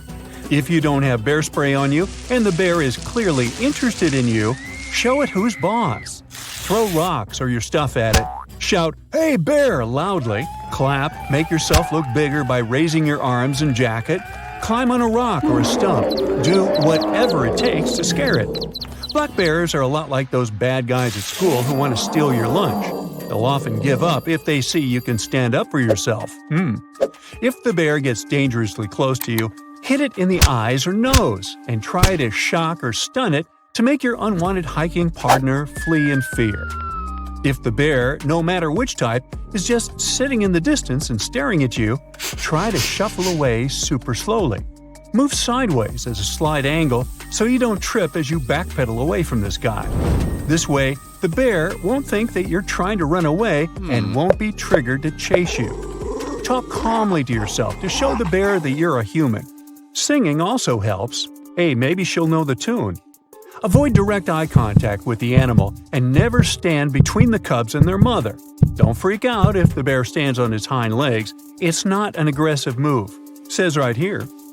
In case you ever plan to visit an area populated with polar bears, don't go without a bear deterrent, like a tank. Healthy polar bear males weigh half a ton, stand 8 feet tall on its hind legs, and can chase prey at 25 miles per hour. So don't go out alone. Hike with others and talk while you hike to indicate you're a group of humans. Remember, not all polar bears are mean predators who want to have you for lunch. Some of them are just going somewhere. If you spot one with your head down, stalking in, not trying to go somewhere but definitely trying to focus on people, that's when you should be alarmed. Move away from the bear slowly, don't run. Only if the bear gets close to you, use your deterrents. Some people claim that ammonia is a great bear repellent. Bears really don't like it, so if you soak some rags in it and throw them in your garbage, the brown guests shouldn't bother you. And if you meet a bear in the wild and it's not that into you, ammonia could help you repel it. But it also destroys the nasal passages, leaving the animal without its sense of smell, which means it won't be able to sniff out food. It can also annoy a bear who wasn't planning to charge after you and provoke it to do so. Anything that smells interesting to bears, like food and stinky garbage, will make them notice you and come to check your camp out. So cook away from the camp and don't litter. If you put bear spray on your tent, you might attract unwanted fluffy guests. The pepper products in it smell like food, so that could be one way to attract bears. If you notice a bear standing along the road, resist the urge to stop and take photos. Move at least 100 yards away and pull over to a safe location. Roadside bears quickly get used to humans and traffic noise, which can become dangerous for their lives. And they're more likely to approach campgrounds and picnic areas in search of human food. People who live close to the wilderness and on the mountains are used to bear visitors and don't fear them. Douglas Harder spotted a mother black bear and her 2 cubs emptying the bird feeder on his second-story deck. Once he returned home after a while and found that a bear had broken into his kitchen through a partially open sliding door. The uninvited guest had scratched up a wall and stolen some junk food before running away. Harder just finished cleaning up after the bear when a cub shoved its face through the cat door. Its photos went viral online.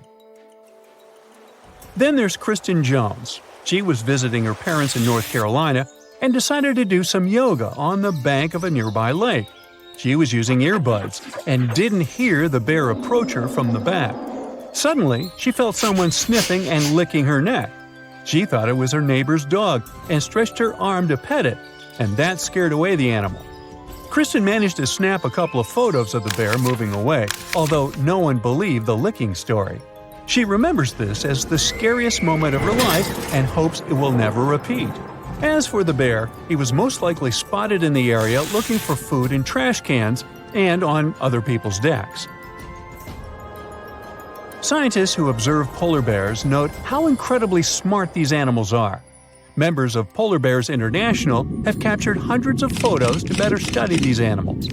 Before they started using a special cage, they would take photos using a camera that was on the end of a long pole that would be lowered from a height.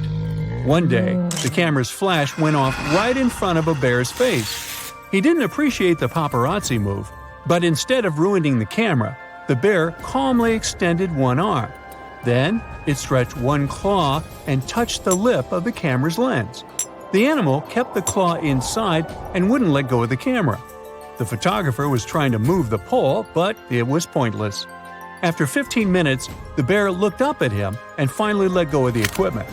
It looked like it was trying to send a message never to use a flash on it again.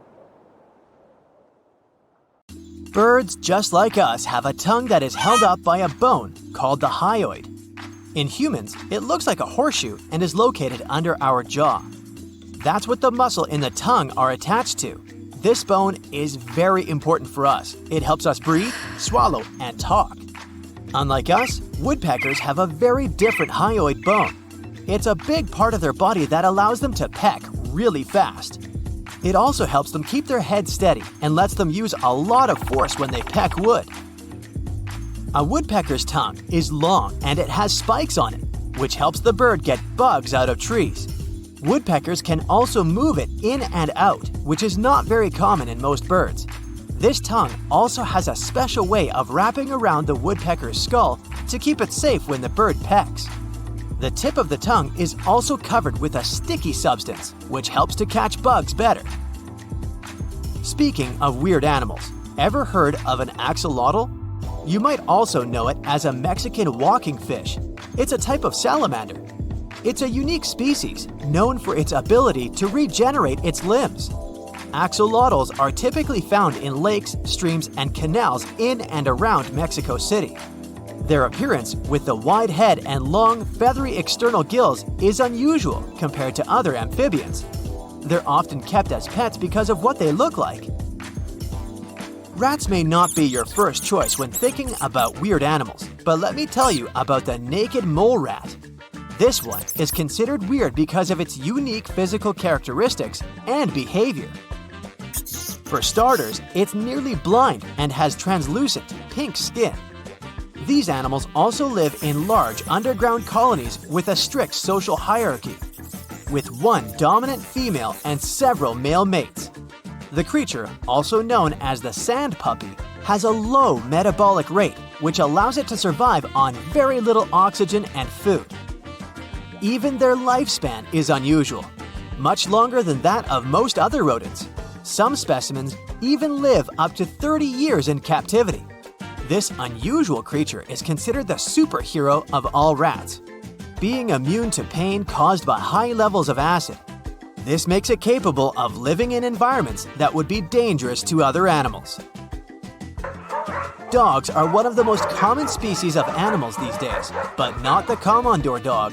This one is a weird dog breed because of its unique appearance. It has a long, thick, corded coat that resembles dreadlocks. Additionally, it's a large and imposing breed, standing at around 27 inches tall and weighing up to 110 pounds.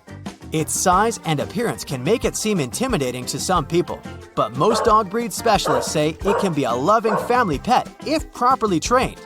Imagine that food bill, though. The star-nosed mole is an equally weird animal because it has a distinctive star-shaped snout that is highly sensitive. It helps these animals locate and identify food underwater really efficiently. This mole is also an expert burrower and has feet with claws, which allows it to dig through the ground with ease. Among its other unique traits, there is a high metabolic rate and the ability to eat food at an incredibly fast rate. A crab with a weakness for coconuts? That's probably where the coconut crab got its name. It's widely seen as a quirky animal because of its strong, claw-like legs that allow it to climb trees and open coconuts. This is a unique ability among crabs. It's also the largest land-dwelling arthropod in the world, reaching up to 3 feet in length and weighing up to 9 pounds. The coconut crab also lives a pretty long life, with some specimens even getting to celebrate their 60th birthday. Look at this face. See these bulging eyes, huge ears, and tufts of hair? This image is not photoshopped. It's a real animal called the eye. This quirky-looking creature is a long-fingered lemur, native to the island of Madagascar. It comes equipped with rodent-like teeth that never stop growing and a special thin middle finger. The eye is also the world's largest nocturnal primate. The weirdest thing about it? Its method of finding food. It taps on trees to find grubs, then gnaws holes in the wood using its forward-slanted incisors to create a small hole. It then inserts its narrow middle finger to pull the grubs out. The eye also has a distinctive call that has been described as a shrieking screech. The echidna is a weird animal because it's a mammal, but it also lays eggs.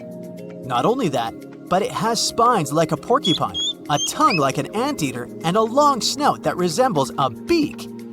Because they're pretty shy animals, they need their sharp claws to dig holes in the ground to hide. The echidna likes to eat bugs and has a special tongue that helps it catch them. The Dumbo octopus has large ear-like fins that give it a distinctive appearance, resembling the cartoon character Dumbo the elephant. It also has a unique method of propulsion. The octopus uses its ear-like fins to fly through the water instead of using traditional tentacles like other octopuses. More so, it lives in the ocean at depths of up to 13,000 feet, which makes it difficult for humans to observe and study this creature. The panda ant, also known as the cow ant or velvet ant, is a species of wasp that is known for its unusual looks. It's called a panda ant because it has a black and white coloration resembling that of a panda bear. The ant is considered weird because it's not actually an ant, but a species of wasp. Additionally, its large size makes it stand out from other insects. Make room for the Honduran white bat, which is weird because it's one of only a few species of bats that have white fur.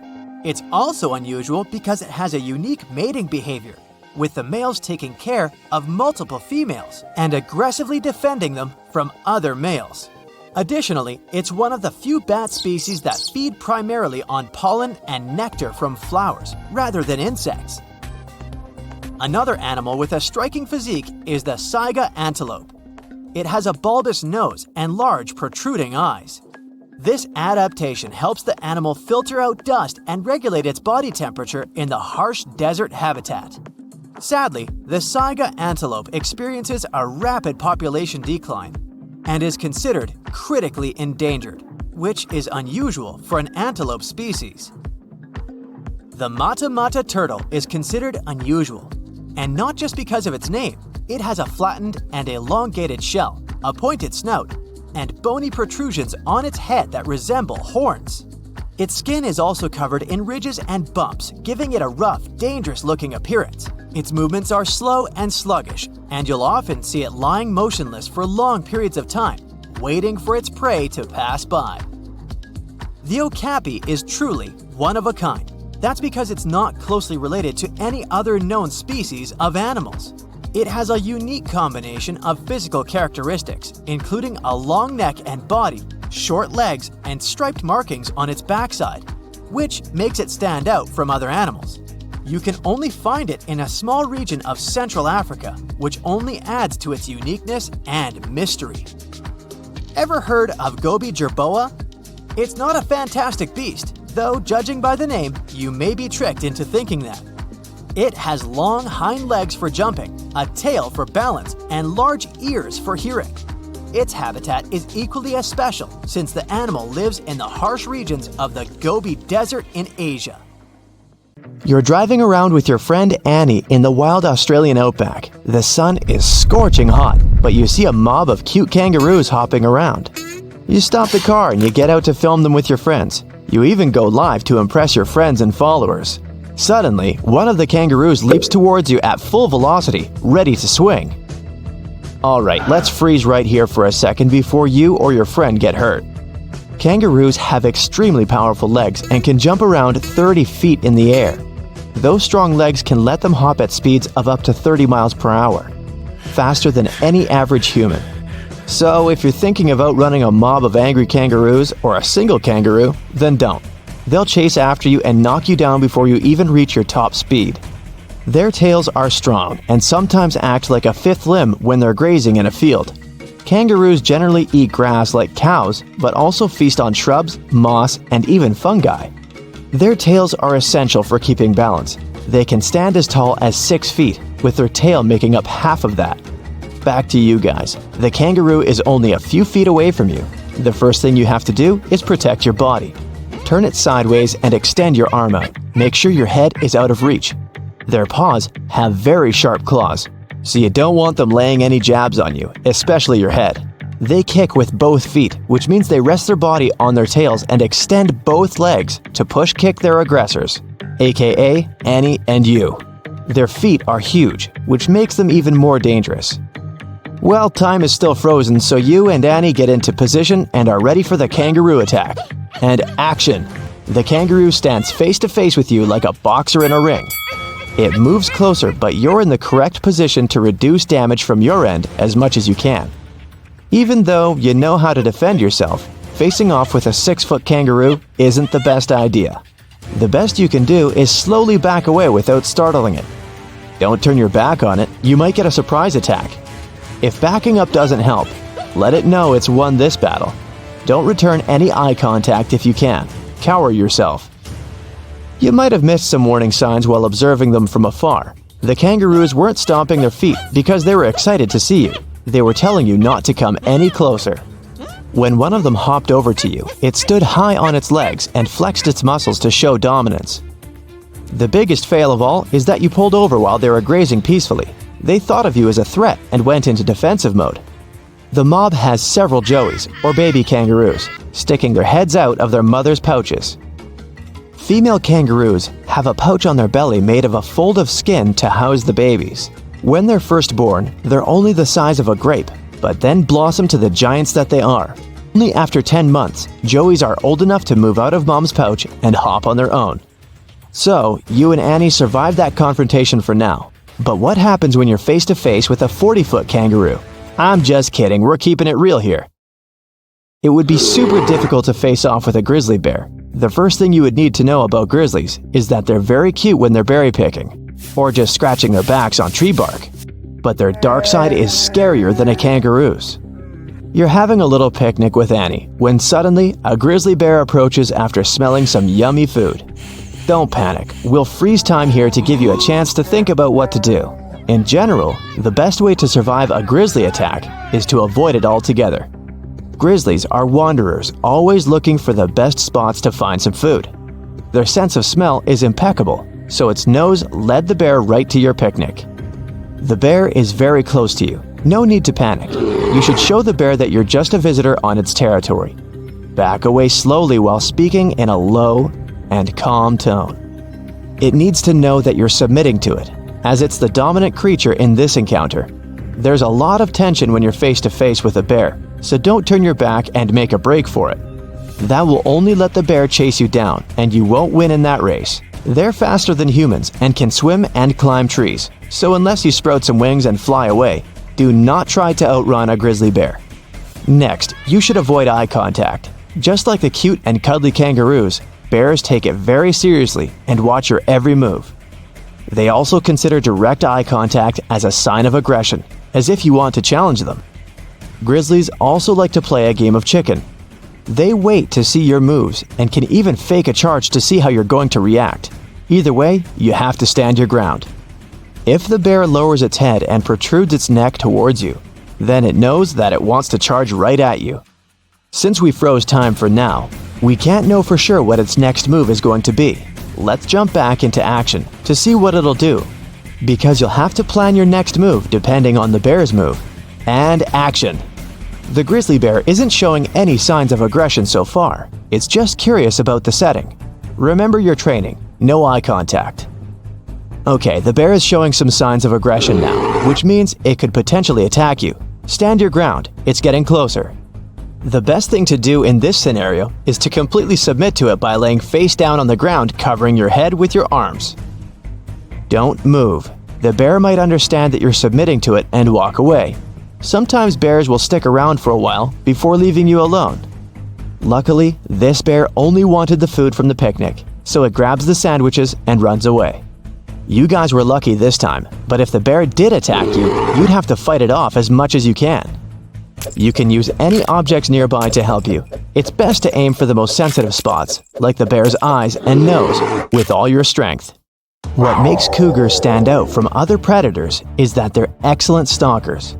You're hiking in the forest, and you don't realize that you have an unwelcomed guest along with you. Cougars will stalk you if they think you're good to eat and can pounce from out of nowhere, and if it knows it's the right time. These giant cats generally don't attack people, but who knows what's on their mind. The rule of thumb when face to face with a cougar is pretty much the same as with other animals. Stand your ground and don't run. Running will only trigger the cat. as it will outrun you for sure. These cats are strong and have very quick reflexes. Their claws are powerful and their bites are even worse. You don't want to be chased by one of these. Now that you're standing your ground, make yourself appear bigger than the cougar.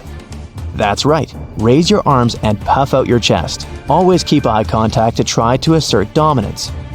You don't have to appear weaker or submissive to the cat, unlike when facing a grizzly or a kangaroo. On the contrary, you need to show that you're more powerful than it is. So don't cower down or break a sweat. It's watching your every move. The next steps really depend on the cougar. Let's resume, shall we? Okay, it's showing signs of aggressive behavior. It's a tough kitty, and it doesn't want to lose this game. If appearing tall doesn't do anything, then try waving your arms around and shout from the top of your lungs. If you can throw some rocks at it to scare it off, then it would be another plus for you. The kitty looks like it wants to attack. No matter what, stand your ground. After a while, the cougar submits and runs away. You won this encounter. Now, just because you got away with this doesn't mean you're good in the future. If the cougar did attack you, then your only option would be to fight back. Find some objects nearby to help you, and don't give up.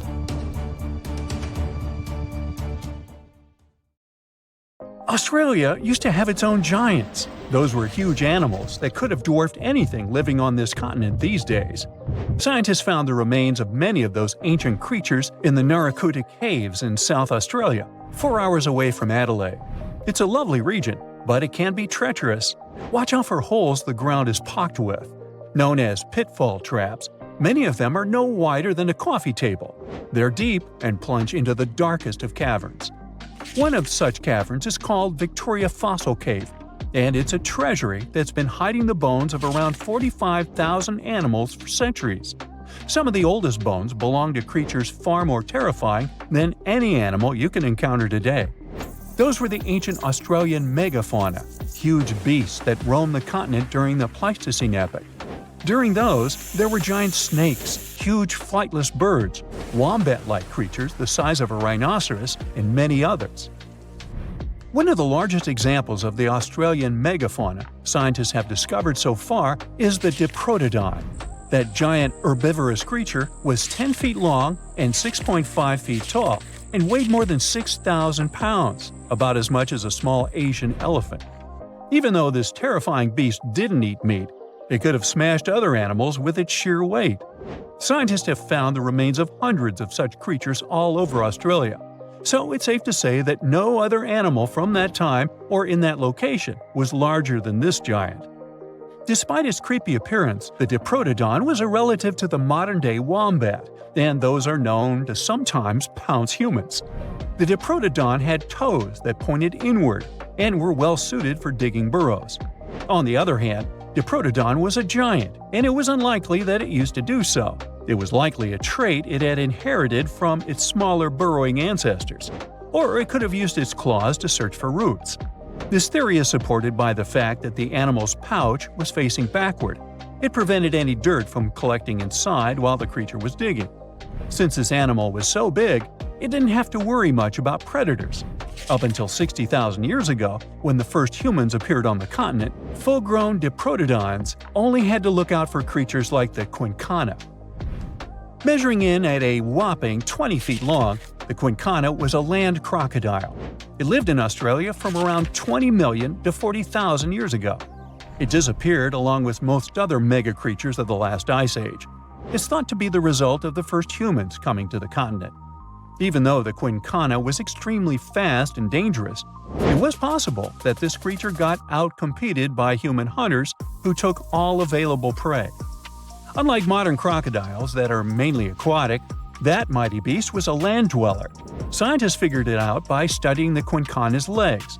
They were able to support and carry the body clear off the ground. It means there was no escape for ancient people once the quincana spotted them. Modern crocodiles can only push themselves along on their bellies. Such an adaptation allowed the quincana to chase its prey for long periods of time, exhausting it in the process. Another creepy feature of this ancient monster was its teeth. Aquatic crocs have conical teeth. Those are great for gripping and holding on to prey underwater. But quincana had knife-like teeth, ideal for slicing soft-bodied animals like, mammals.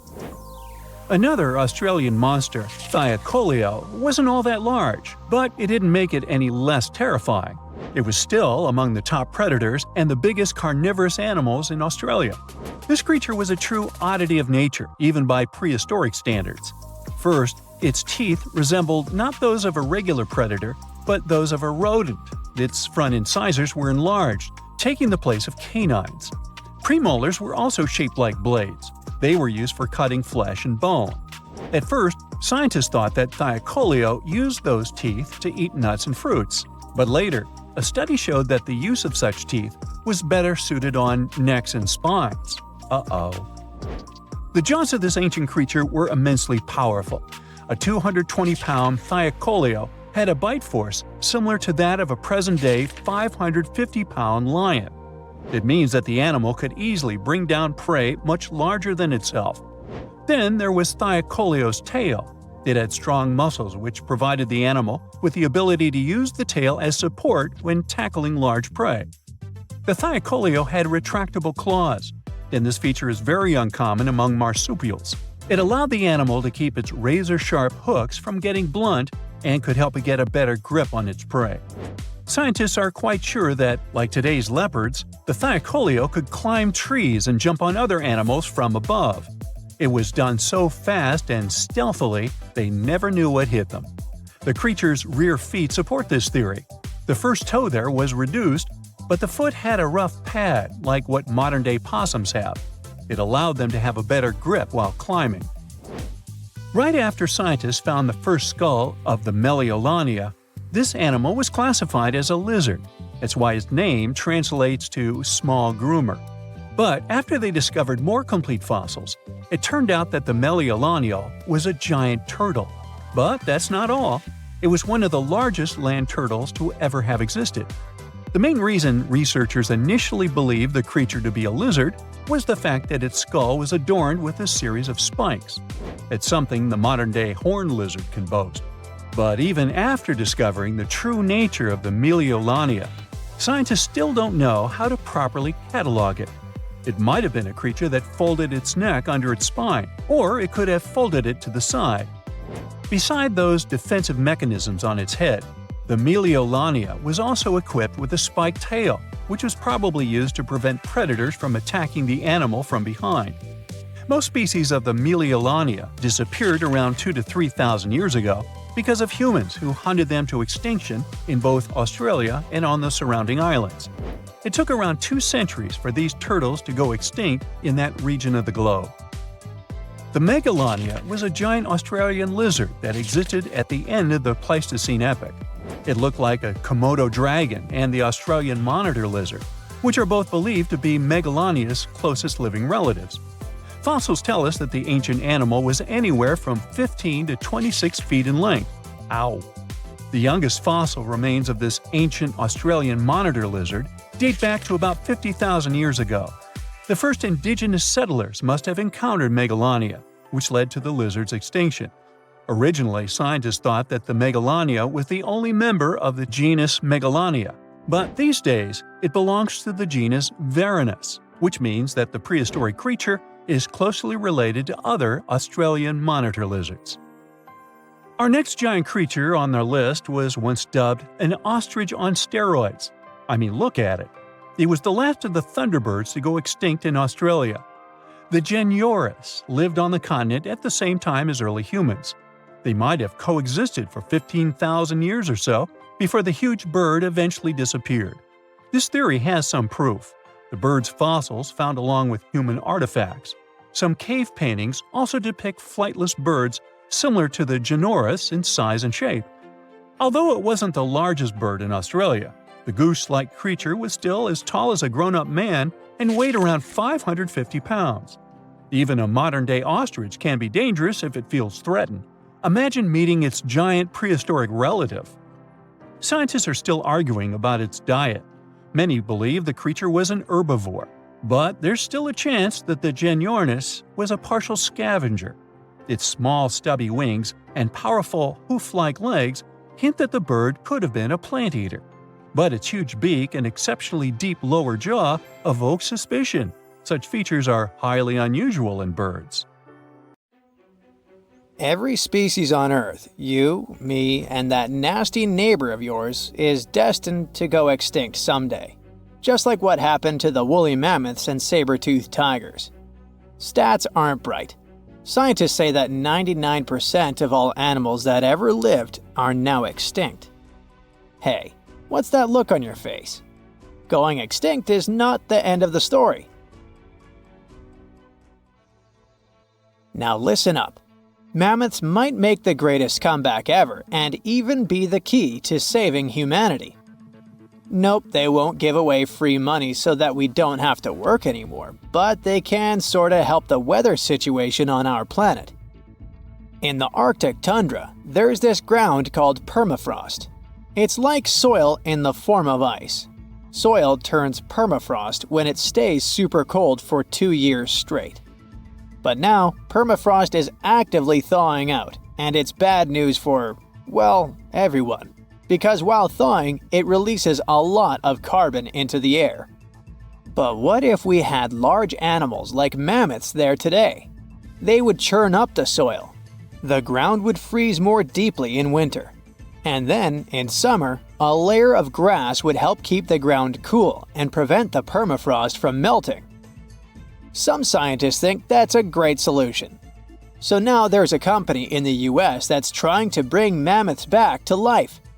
Okay, you got me. Not actual mammoths, but a sort of hybrid between an elephant and 1% mammoth DNA. It would be a northern elephant. Getting mammoth DNA is easier than you might think. They actually only went extinct about 10 to 14,000 years ago. Scientists are hoping to have their first elephant-mammoth hybrid by 2027. Let's hope it doesn't turn into a real-life Jurassic Park. Ah, Australia. A nightmarish place, and a home to the most fascinating creatures on Earth. But here, the sad fate befell the Tasmanian tiger, also known as thylacine. Don't mix it up with the Tasmanian devil. That one is living and thriving. Nope, the thylacine was a marsupial predator that used to chill in Australia, South Tasmania, and New Guinea. It was a nocturnal who preyed on other marsupials, like kangaroos. In the 30s, the farmers suddenly claimed that thylacines were eating their livestock. Looking back at it now, that was probably an exaggeration. But humans started to hunt poor thylacines until they were all gone. And then it turned out that hunting away the important predator isn't the brightest idea. Who would have thought? You see, thylacines kept things in check by eating bad animals. So once they disappeared, the Australian wildlife was basically doomed. 35% of total mammal extinctions on Earth happened here. That's an awful world record. I know it sounds gloomy, but hey, maybe we can fix this. Remember that company we mentioned? It wants to bring back the thylacine too. Luckily, many thylacine embryos are still preserved in jars, like some creepy pickles. If we bring them back to Tasmania, this could help revive the entire ecosystem. Would you be happy to see them back in the wild? Me too. And I would also be happy to see you hitting those like and subscribe buttons so you can keep up with amazing facts all year round.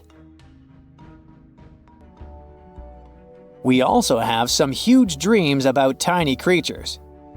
Take a trip to Mount Hotham Ski Resort in Victoria, Australia, and here you can find the mountain pygmy possum, a tiny bundle of cuteness. These guys are super rare. We even thought that they were extinct. All we had was their fossils. But then, some skiers spotted a possum in a log pile at the ski lodge in 1966. Imagine suddenly making a great discovery while chilling on vacation. These little possums can spend 7 months of the year sleeping under the snow. They wake up occasionally to eat some stored food, and then they wake up in the spring to eat even more, find a mate, and go back to sleep again. What a relatable fella. Since they've made it into this video, you can guess they're pretty endangered. There are less than 2,000 left in the wild, all because their current homes don't fit them that well. But hooray, we can help them too. You see, their ancestors lived in lowland forests about 20 million years ago. So maybe mountain possums could live better if we moved them there? Of course, we can't just take them to the woods and expect them to survive. Instead, scientists want to slowly release possums into the forest and check up on how they get on with it. Let's hope these cute creatures will adapt to woodland life. The southern gastric brooding frog, also called the platypus frog, was quite a unique creature. It was discovered in 1972 in Queensland, Australia. Back then, this fella shocked the scientists with its super weird birthing practices. Check this out. The mother frog swallows her eggs, turning her stomach into the womb. Then she doesn't eat at all for 6 weeks straight. I could never. Meanwhile, the tadpoles hatch in her stomach, start to grow, and eventually get so big that the mom literally has to breathe through her skin. And then she literally spews out her offspring left and right. Bleh. But this insane process is a great evolutionary achievement, which is why it drew everyone's attention. But the wonder didn't last long. By the mid-80s, all known species of these frogs vanished from their natural habitats. Why? We have no idea.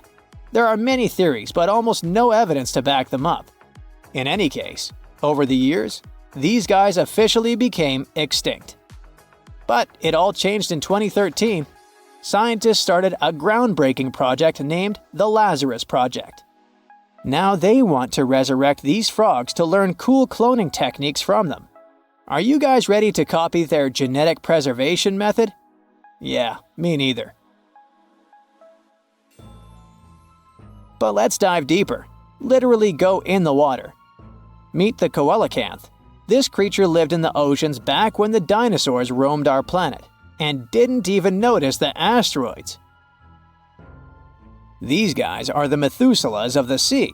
They can live up to 100 years, and they don't even start thinking about leaving offspring until they're around 55. At least they've got plenty of time to live for themselves. We actually thought this creature had gone extinct about 65 million years ago. But then, the first Latimeria specimen was discovered off the coast of South Africa in 1938. Now they're known as living fossils. And these fish are enormous. They weigh around 200 pounds.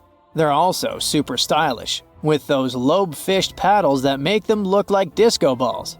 Oh, and they're great aerialists. Thanks to those versatile fins, they can even do headstands and swim belly up.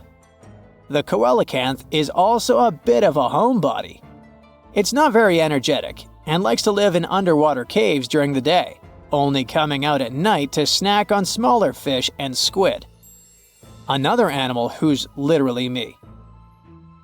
Now we're trying our best to preserve this species, and I won't be surprised if it outlives us all. And finally, let's talk about the largest and most awkwardly looking flightless bird from New Zealand, the South Island takahe. The tale of the takahe started way back in the Middle Ages. Humans accidentally hunted them all away, and by the late 19th century, it seemed there were none of them left. But then, they were rediscovered in New Zealand in 1948. Poor guys did all they could to hide from us in the mountains, but we still got them. But it's different now. Since then, we've been trying our best to save them from extinction. There's a takahe recovery program going on, and it shows great results. They managed to greatly boost the number of birds in the wild. As of 2023, the takahe population has grown to around 500 birds. They're now considered nationally vulnerable, not nationally critical. It's a little progress, but progress nonetheless. Let's keep it up. Okay, let's face it, we humans are pretty ordinary. I mean, we're no superheroes with superpowers, right? What, you didn't get the memo? But the animal world has a bunch of superheroes. Some creatures live forever, and those who seem to not care about the laws of gravity. Critters that are immune to venom, and those that can run on water. And some of them will send shivers down your spine. So the first superpower on the list is the ability to live without water. Kangaroo rats can get by without water for years. They actually don't mind living without any water.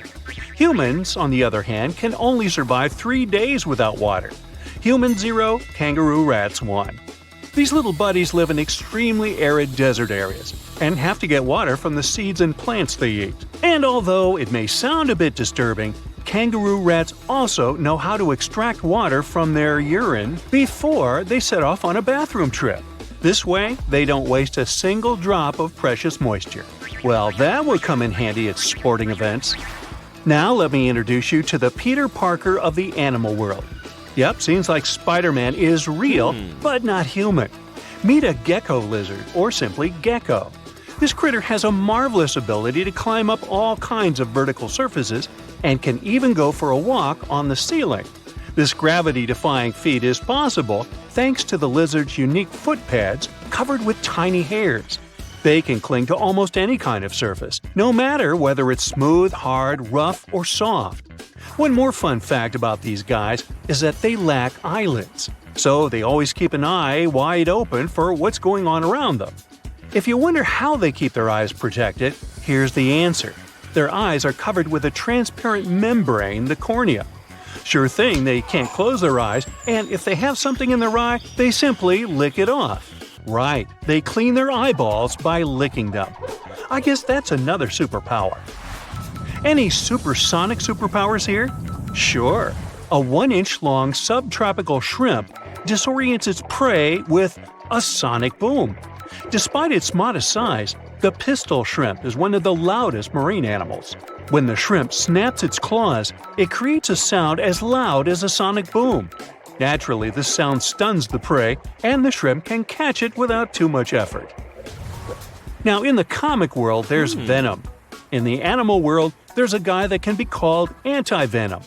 Opossums are known for their handy trick of pretending to have passed away when a predator attacks them. But that's not the end of the story. These guys are also immune to rattlesnake and pit viper venom. The secret is a peptide that helps opossums neutralize dangerous chemicals. This is the reason why snakes are a favorite treat on opossums' diet. There's one curious thing they have on their diet: ticks. One opossum can hoover up about 5,000 ticks per season, and most of them are picked off their own bodies. Now, imagine a fish that is so notorious that it's called a dangerous fish. It's mabenga, and it literally translates to dangerous fish in Swahili. This monster lives in freshwater and doesn't mind having a crocodile for lunch. Not a whole crocodile, but mabenga can take a bite out of them. But to be honest, these guys are intimidated by the crocodiles, the same way the crocs are intimidated by them. Now, you're watching this video on some gadget, right? Well, we all owe the gadgets we have to the electric eels in some way. I mean, all gadgets have batteries, and eels contributed a lot to the invention of an electric battery back in 1800.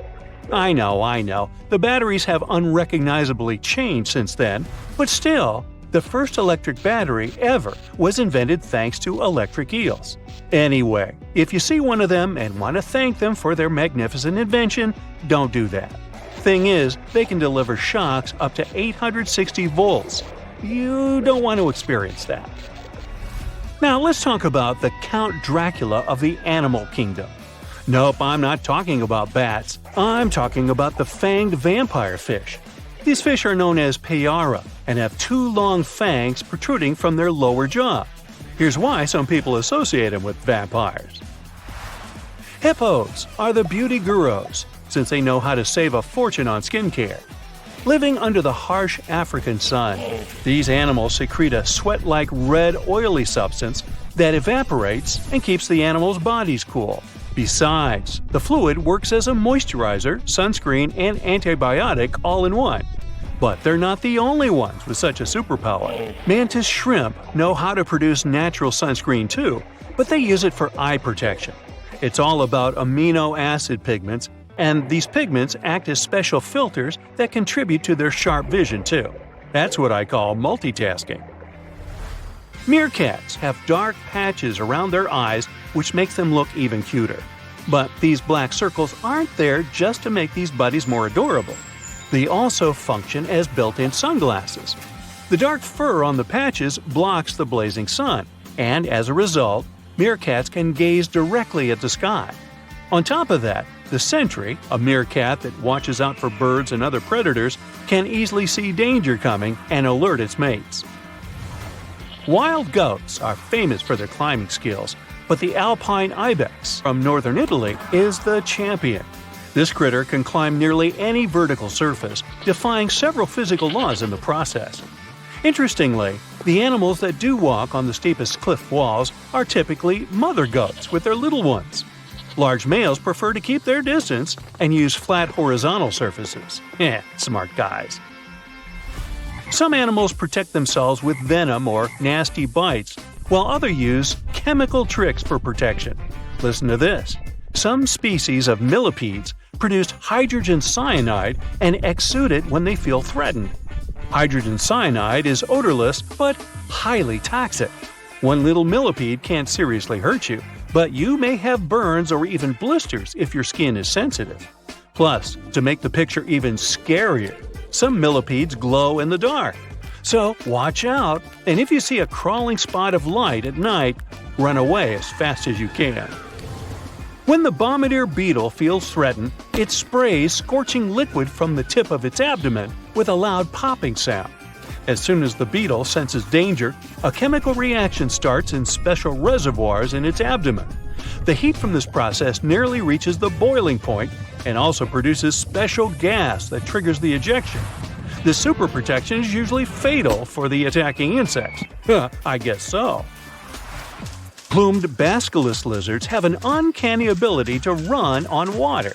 First of all, their hind feet are equipped with long toes which have fringes of skin that can spread out in the water.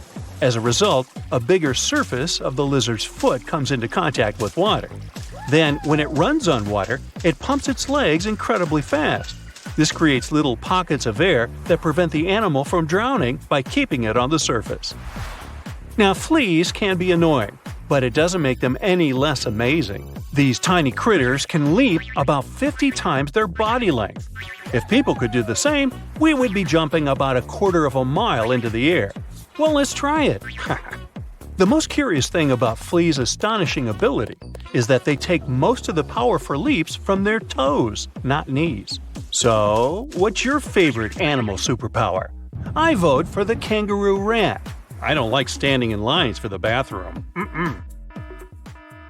Texas is home to some of the oddest, creepiest, and most unusual animals you've ever heard of. It might come as a surprise, but this state is full of creatures you'll hardly see in other places. So, let's have a look at the most amazing ones. This truly beautiful bright blue creature is called the blue sea dragon. Despite such an imposing name, the critter is actually tiny. Usually no bigger than a grape. You may find it on the beach or floating beside you in the water. Now, you need to remember one thing. However pretty this little slug may look, never ever touch it. One tourist spotted a few of these pretty dragons on the shore of Mustang Island. He scooped one of the creatures up. He wanted to film it. Luckily, he put it back into the water before it could sting him. Otherwise, it would have ended badly since the blue sea dragon is venomous. Despite their tiny size, their sting can pack a punch, all because of their diet. Their favorite dish is the Portuguese man-o-war, a jellyfish that has enough venom to paralyze small fish and crustaceans. The blue dragons first use mucus to neutralize the jellyfish's infamous stinging cells. And then, they steal these cells from the man-o-war's tentacles and store and concentrate them within their own tissues. Then, they release these stinging cells on contact, which makes their own sting more powerful, even worse than that of the man-o-war itself. These awesome creatures are also extremely sneaky. Even though their appearance is bright, to say the least, they're well-known masters of disguise. You see that vibrant blue coloring is actually on their bellies, and when they float on their backs, they simply blend with the water. As for their backs, they're gray to camouflage these animals on the seafloor. Now, how about a funny fact? A group of tiny dragons floating together is called a blue fleet. And another fact, blue dragons normally lay a string of around 16 eggs, and it takes them 3 days or so to hatch into larvae. Blue sea dragons rarely make it to the shore. They're soft-bodied, so when the animals finally get through the surf zone and are deposited on the shore, they're already broken apart. And still, watch out! Even in this case, the venom in their bodies doesn't dissipate. But of course, blue sea dragons aren't the only unusual animals inhabiting Texas. Have a look at this nightmarish creature, poisonous, slimy, and kinda immortal. Meet the hammerhead worm. The worst thing? It might be lurking in your garden while you're watching this video. You can easily recognize this worm by its creepy, spade-shaped head. It doesn't look like any other invertebrate you've ever seen. Or any other creature, that is. At first, it was only found in East Texas. But later, researchers spotted these spine-chilling creatures in North, Central, and South Texas. Basically everywhere but the arid areas of West Texas. One of the most terrifying things about this worm might be its length. This creature can grow as long as 1 foot. Luckily, such giants aren't very common. Most hammerhead worms only reach 6 inches in length. You can come across 2 species of these worms in Texas, and both of them will have a dark stripe down the middle. The larger of these 2 species munches on earthworms, which is actually a big problem. You might know that earthworms play an important role in keeping the soil rich in minerals and overall healthy. If earthworms disappear, plants in such areas won't be getting the nutrients they need. Even for humans and pets, meeting a hammerhead worm isn't the most pleasant experience either.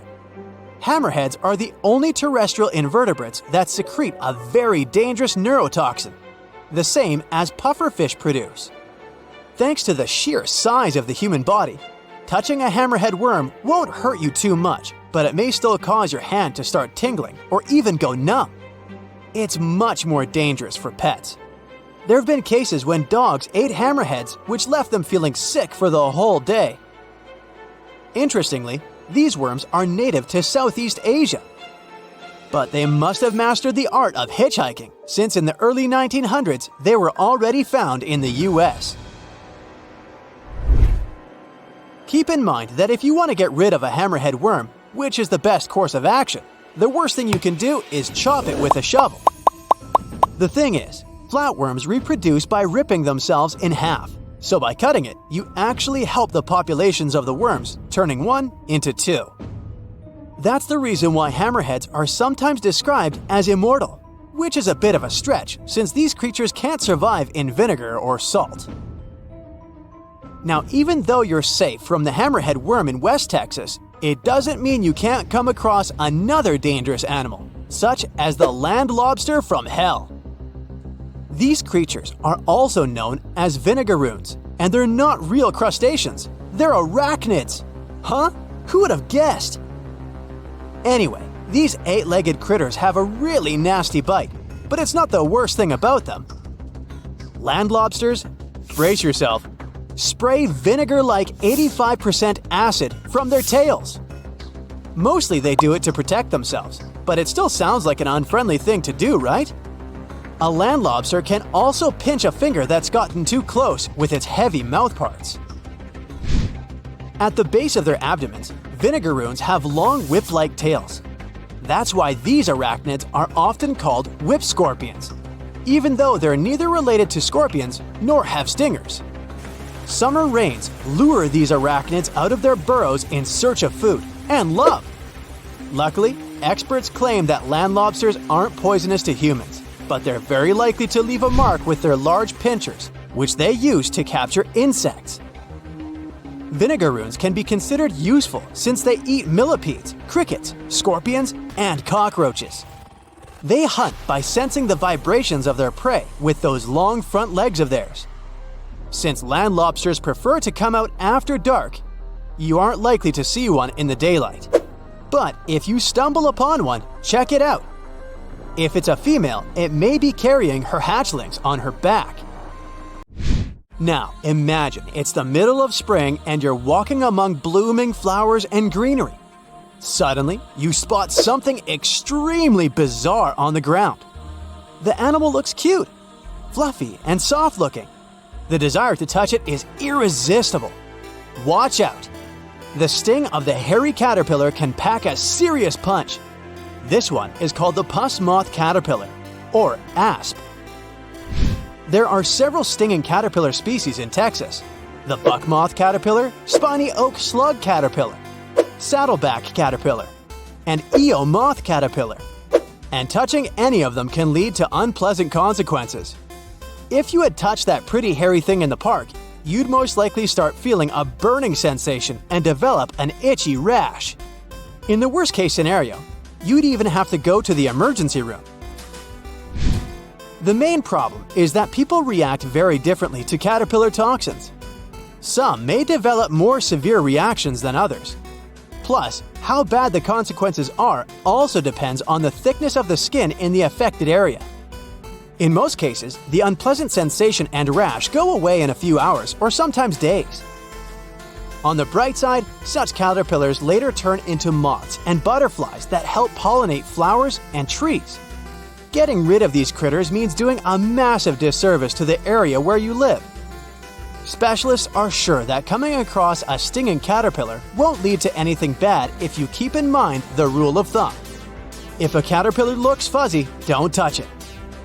And the best solution to dealing with such creatures is educating people on what such caterpillars are, what they look like, and why it's dangerous to touch them with unprotected hands. Psst, run! Really, it's not safe out there. There's a saber-toothed tiger lurking around. You better be careful. What are you doing? Don't peek. Okay, just one little peek. How's this possible, you ask? That's because you're in virtual reality, of course. These cool but very dangerous-looking big cats were alive during the last ice age.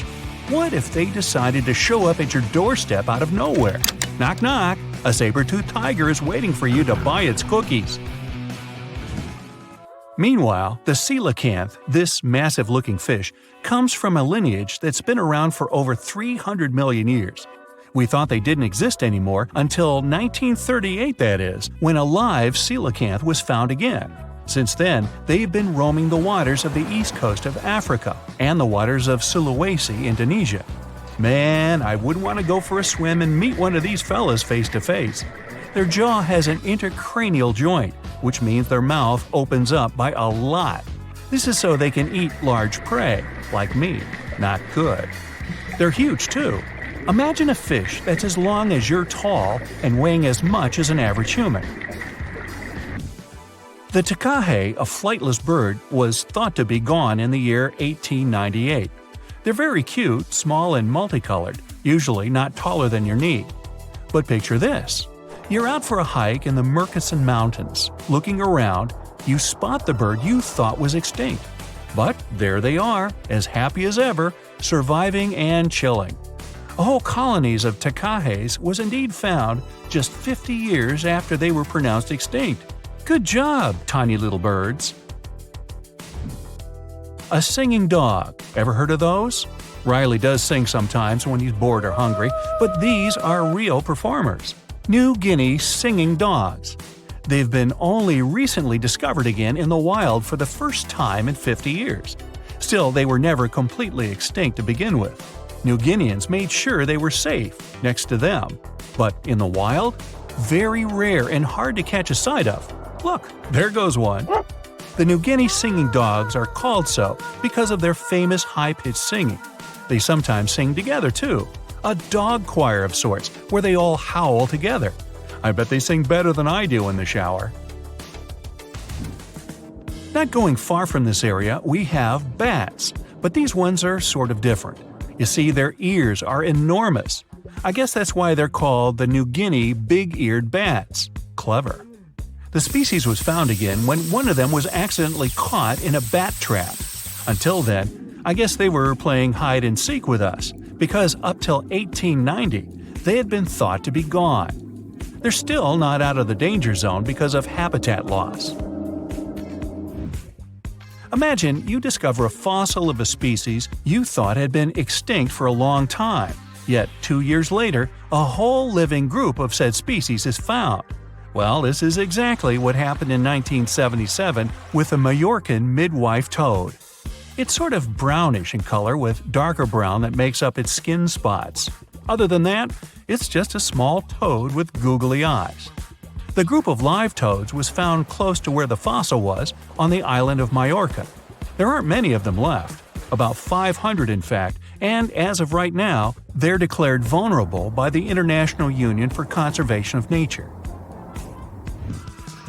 Now, are you a fan of tortoises? You will be when you take a look at this huge beauty. It's called the Ferdinanda Island Galapagos tortoise. It hasn't been seen since 1906, but on February 17, 2019, we were finally able to look at one of these beautiful creatures. It's probably out there with a few of its mates right now, but they also don't allow themselves to be seen. We only know they exist because there's a few tracks and scents. With yet another frog, we have the horned marsupial frog. They're out and about in Ecuador, in the Chocó forest to be more specific. They're called this way because of their distinctive horns directly on top of their eyes. You know the pouch kangaroos use to carry their offspring? Well, the female horned marsupial frog also has that, except it's on the back, so it acts as sort of a backpack. They develop their embryos there, and when they're ready to come out, they hatch as complete infants, unlike regular frogs where they start out as tadpoles. One more toad, the starry night toad or harlequin toad. They're black and covered with loads of white spots all over them. Lost for 30 years, it was discovered back in 2019. Picture them as big bodyguards, water bodyguards to be exact. Oh, that's a very big toad on your screen. Well, for the Arhuaco people, that's exactly what they are, guardians of water. They also have their own name for them, Guna. Sounds like a cheese. When scientists found them yet again, they came across 30 of these little creatures, but initially, they were expecting only one. Well, what a nice surprise. Here's a tiger for you, although it doesn't quite look like your typical tiger. It's called the Tasmanian tiger, and it seemingly disappeared since 1936. But then, out of nowhere, people started seeing them out there in the wild just 5 years ago in 2016. They sort of resemble dogs more than tigers, or a fox maybe. Just take a look at its muzzle. Maybe even a mix of both. Then, a few others started popping up too. And if you happen to think you're seeing one right in front of you, but you're not quite sure, check if they've got stripes on their back. They're definitely out there, but still technically marked as extinct by the IUCN. Okay, picture a horse that looks straight out of a movie scene. Tiny, gorgeous fur, very well behaved. It's tiny, but it's not a pony. It's a Caspian horse. They have an interesting backstory to them. They were discovered by Louise Leyland, who got married to an aristocrat in 1957. Having moved to Tehran, Iran, she didn't quite like how the horses behaved there, so she took matters into her own hands. She took a few people with her, and off they went to the Caspian Sea mountain. And in there, they found 3 of these beautiful tiny little horses. Now, that's how the story goes. Coming up next, a possum that was found in an unexpected place. Guess where? You have 3 options to pick from: hiding in a ski resort, in the Australian outback, or in someone's apartment in the bathroom.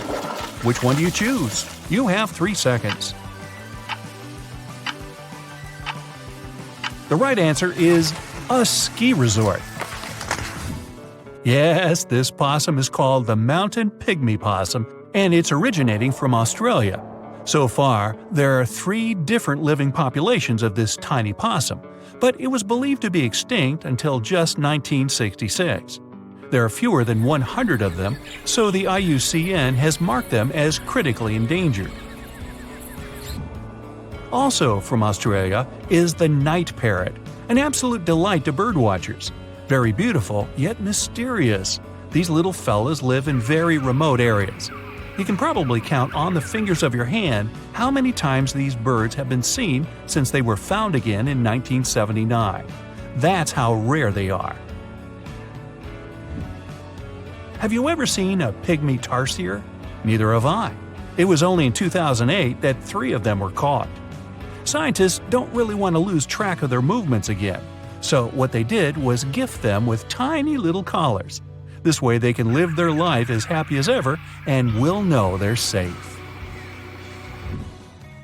The last one I want to tell you about is the tree lobster, but as the name might mistakenly tell you, they're not really lobsters. They're just big black bugs with huge legs. Their extinction story is a sad one. In 1920, a cargo ship got stuck on Lord Howe Island, and it had rats aboard. These rats fled the ship and ran straight to land. Even though tree lobsters are bigger than most insects, they're still relatively small compared to rats. The poor things never stood a chance. Still, in 2004, life shone again for these distinct critters. A pair of Australian scientists were out and about on the island and came across 24 of them. All of them were living beneath one single shrub. Hey, if there's enough space for everyone, it's not small, it's cozy. Bottom line, it's better to be distinct than extinct. Don't you agree? You're out in the wild camping. What happens if you hear a roar? Is it a bear? Now bear with me. I'll explain how to avoid bear attacks while camping.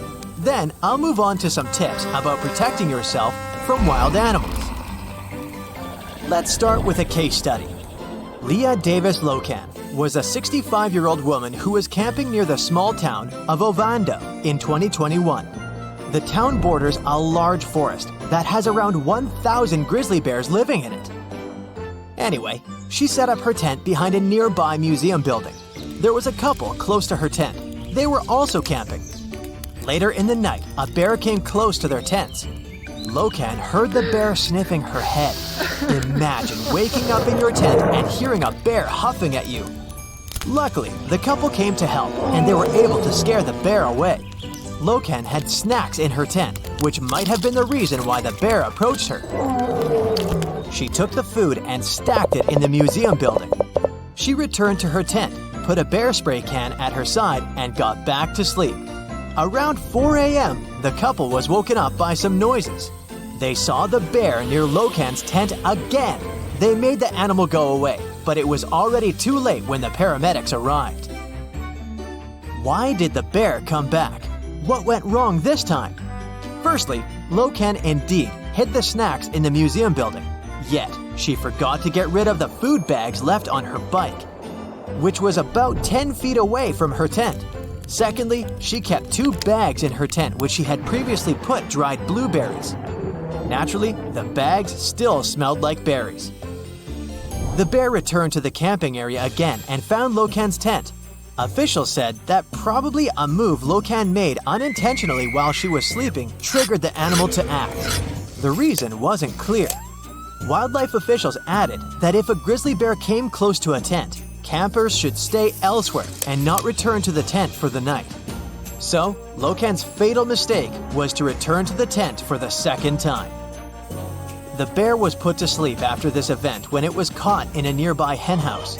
This means improper food storage can have consequences for both animals and people. Would things go differently if Locan applied the Bermuda Triangle technique? This technique aims to give people a bear-safe camping experience. So probably yes. Bermuda Triangle suggests setting up your tent, kitchen area, and food storage 70 large steps, or, to be more precise, 200 feet apart from each other. Bears can smell food from 2 to 3 miles away. That's why the empty blueberry container was sort of like an invitation to the bear in Locan's case. But even if your food is kept away, a bear may approach your tent to investigate. And if you put your food in a further place, you'll be safe. First, you need to find a safe sleeping area. Your base is supposed to be that spot. It should be outside the triangle, not in the middle. At one vertex of the imaginary triangle, you have your cooking area. At the second one, you have a bear canister. And the last vertex is for the wastewater. Bears are likely to move between these areas. You shouldn't keep any food inside your tent or near your tent. Did you know that a black bear can smell 7 times better compared to a bloodhound? It might be surprising, but they can smell things like lip balm and food-splattered shirts too. So if you cook wearing one outfit, don't climb into your sleeping bag with the same clothes on. And leave your cosmetic products like lip balm in your backpack, away from your tent. How to store your food in these areas then? The answer is bear canisters. If you hang your food on a tree in a regular bag, you might not find it there the next day. It's better to store food inside a bear-resistant container. In some camping areas, using bear-resistant food containers is actually mandatory. Bears are smart and motivated animals, especially black bears, because they have become habituated to our food. This means once they've tasted it, they'll want more of it. Bears don't just look for food in camping areas. If you store some food in your car, they can get inside too. Imagine going to a bungalow on a mountain trip and parking your car in the parking lot. The next morning, you go to the car and see that it looks like a car from the Resident Evil game. A bear has bashed the closed windows. Bears can visually recognize and associate food-related stuff, like coolers. They can damage a car just for a can of soda or sweets. The solution is simple. Don't leave these kinds of items inside your vehicle. Can bears get into RVs too? A typical male black bear weighs around 200 to 300 pounds, and an average male grizzly is around 600 pounds. So yeah, they can. Luckily, they don't want to be near people unless they're hungry. That's comforting. Bears can come after you if you somehow trigger them though. The solution is, again, putting food-related things away. For example, don't leave your trash outside at night, and keep your outdoor stove or grill clean. Motion alarms too can be effective to detect intruders. Speaking of motion alarms, I want to mention a newbie of the technology, the Beradar. It's a wordplay. This is an iPad-sized radar. This device is designed to detect polar bears. In some parts of the world, polar bears spend more and more time near human compounds looking for food. They sometimes encounter people, and it doesn't end well. A Beradar can be used to prevent such incidents. Since their prime hunting ground starts to melt, polar bears visit towns and dig trash dumpsters. The portable radar unit warns residents that a bear is nearby. When a person wants to get out of their house, they would know if the area is safe or not. How does it work? Well, the package consists of a radar and a camera. It either needs Wi-Fi or a network connection to transfer the data to a server, and, from there, to a computer or a phone. Here are some more wild animal safety tips. What will happen if you come face to face with a bear? I know it sounds impossible, but don't run or try to climb a tree. You should stay calm and slowly back away. Don't turn your back on the animal. Act as if you're the predator rather than the prey.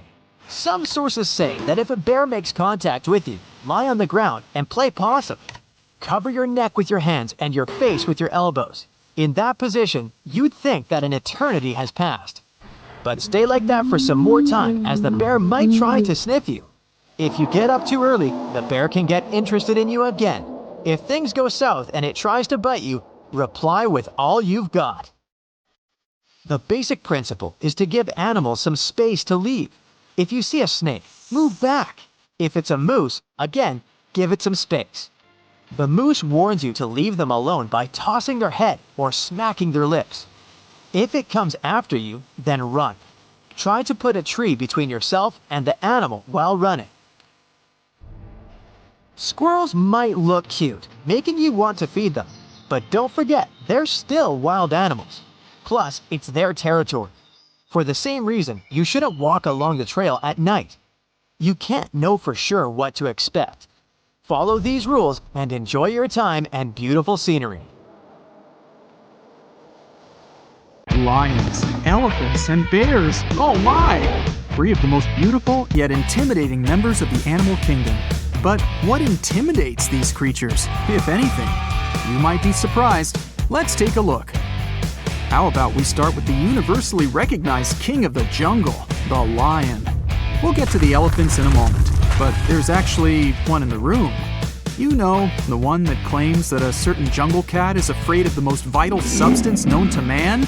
A small hint, it covers 70% of Earth's surface. So, is it true? Is the ferocious lion afraid of water? It's actually a myth. Lions enjoy taking a dip in the water because it allows them to cool off. This makes sense if you think about the climates the creatures have to face. Temperatures in a savanna climate range from 68 to 86 degrees Fahrenheit. You know all of us humans hit the beach whenever the weather is like that. So why should we expect anything different from the lion? Especially given that the creatures typically carry around between 280 and 420 pounds of weight, as well as a thick coat of fur. The ironic thing about this whole lions are afraid of water myth is that they're actually fantastic swimmers. The same goes for all of your other favorite large cats from these warm weather climates, such as tigers, leopards, jaguars, and ocelots. It's actually large cats from cold climates that do their best to avoid water. This applies to such felines as bobcats, lynxes, and snow leopards. The latter lives in places like the cold alpine tundra biome. That's a rocky mountainous area. Temperatures there, on average, get as low as 33 degrees Fahrenheit. Again, it makes perfect sense that these big, cold weather cats despise water. Getting their fur coats wet would dampen their chances of staying warm. Pun intended. I don't think you have to look too far to piece together where this lions are afraid of water myth comes from. In fact, there's a good chance for some of you watching this video that the reason is near your computer screen right now, jumping around and causing mischief. That's right, we may have jumped ourselves to a conclusion that certain behavioral aspects of our own pet cats would match that of a lion. House cats, though related to all the previously mentioned big cats, are not actually directly descended from them. They instead have developed over millions of years from a single wild ancestor that still exists in the wild today, the Near Eastern wildcat.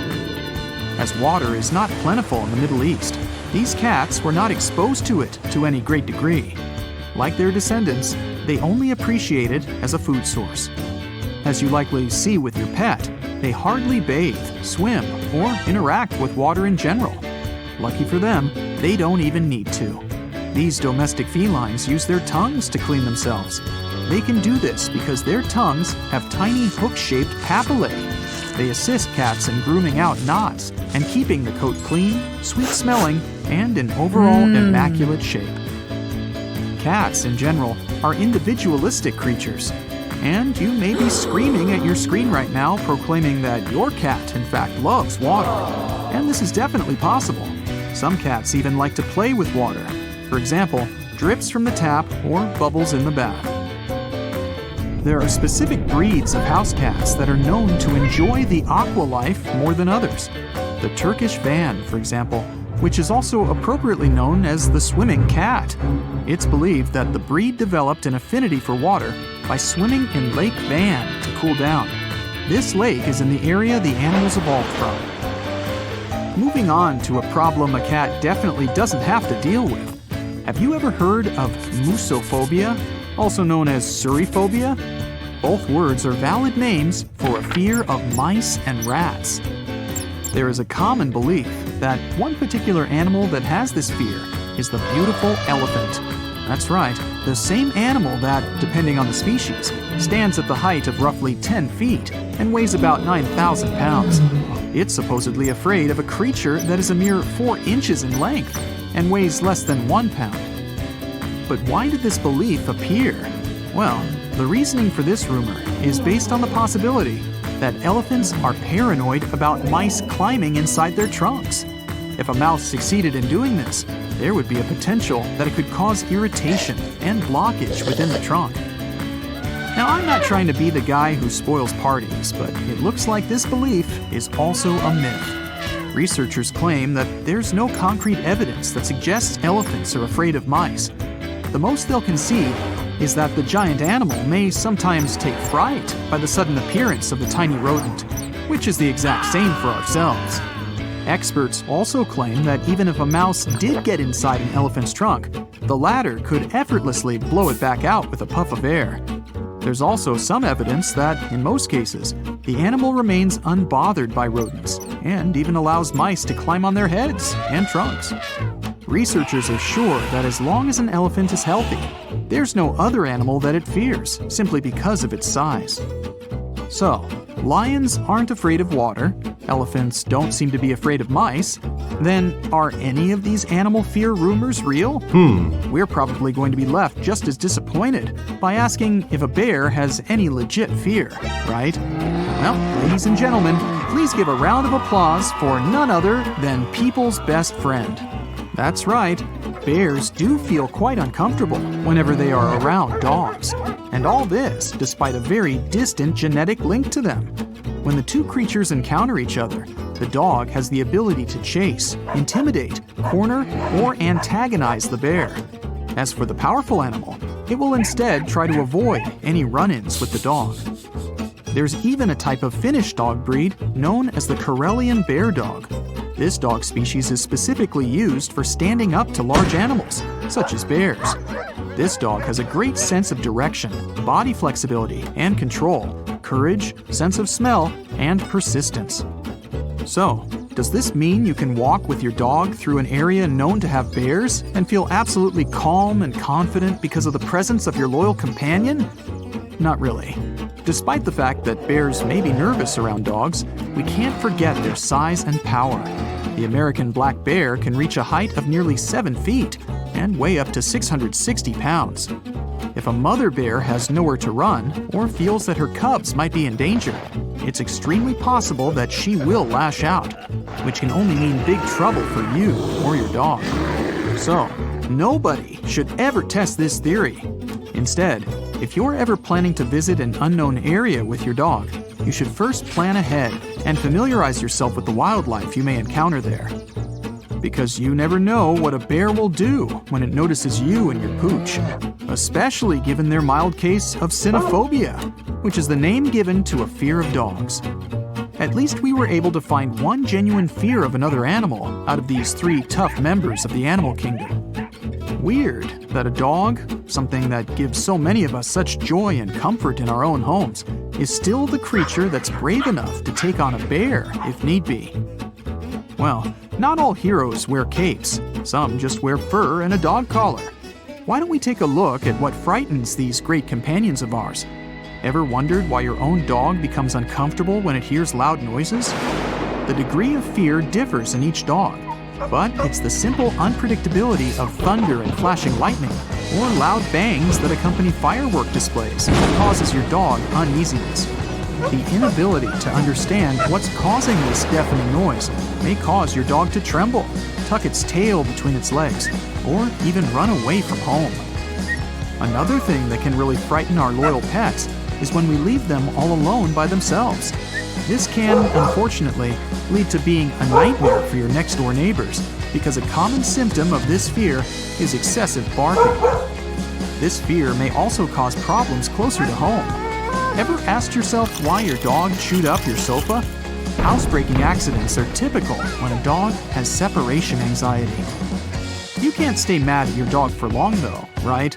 Your pooch will make it up to you when you guys run into a bear. Living at depths of up to 5,000 feet, the hagfish is one of the strangest creatures in the ocean. And there's plenty on the list. The goblin shark, sea spiders, red-lipped batfish, and even people swimming during winter. It's freezing, man! Get out! Although it looks like an eel, this fish belongs to the agnatha species. That's fish without jaws, and the family also includes lampreys. Terrifying monsters with disc-shaped suction-cup mouths filled with spiraling rows of teeth. Hagfish have 2 tongues, 4 hearts, and no eyes or stomach, like something from another planet. And what sets them apart from anything on this planet is that they have a skull but no spine. They don't have bones either. That unique spineless skull is made entirely out of cartilage, the same stuff in your ears and nose. That's right. Scaleless with skin that seems to fit over them like an oversized holiday sweater.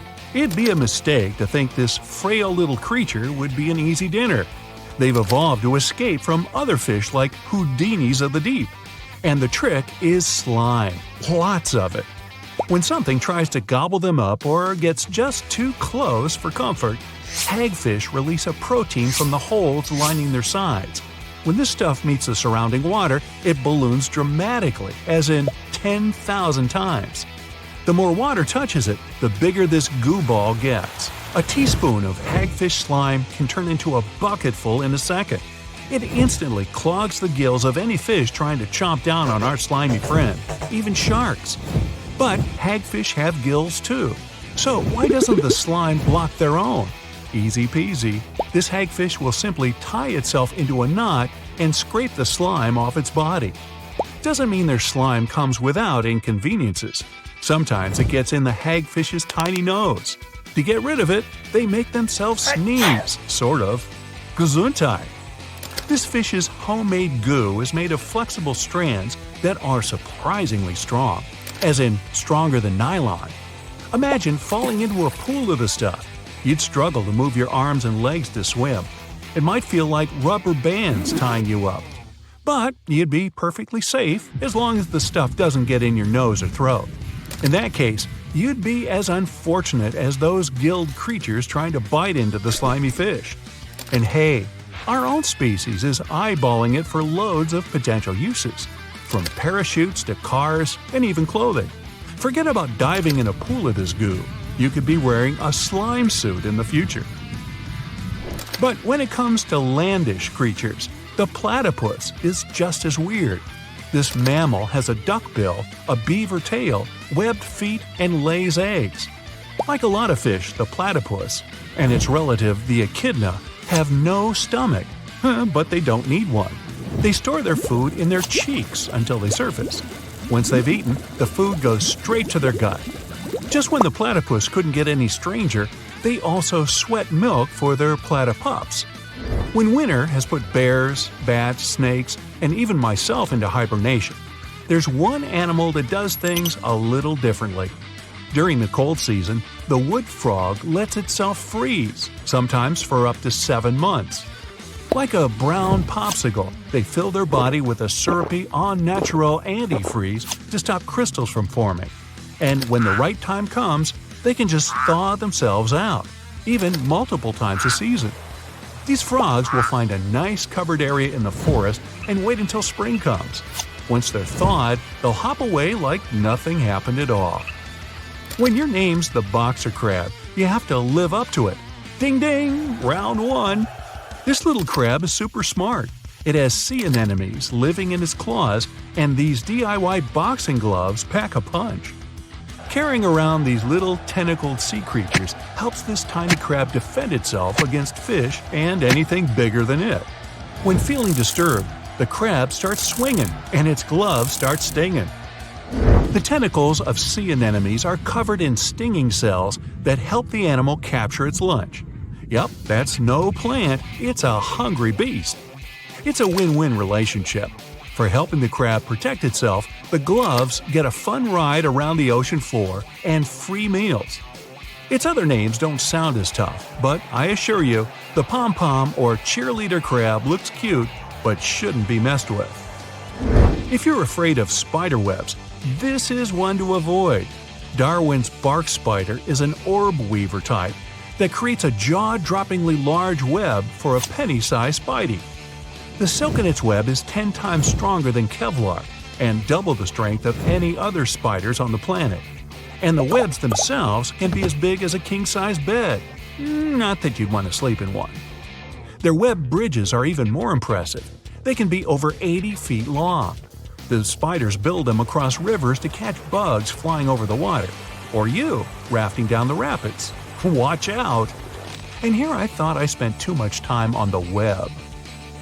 Gone to the beach on a hot sunny day when you realize you're out of sunblock. Hey, just do what hippos do.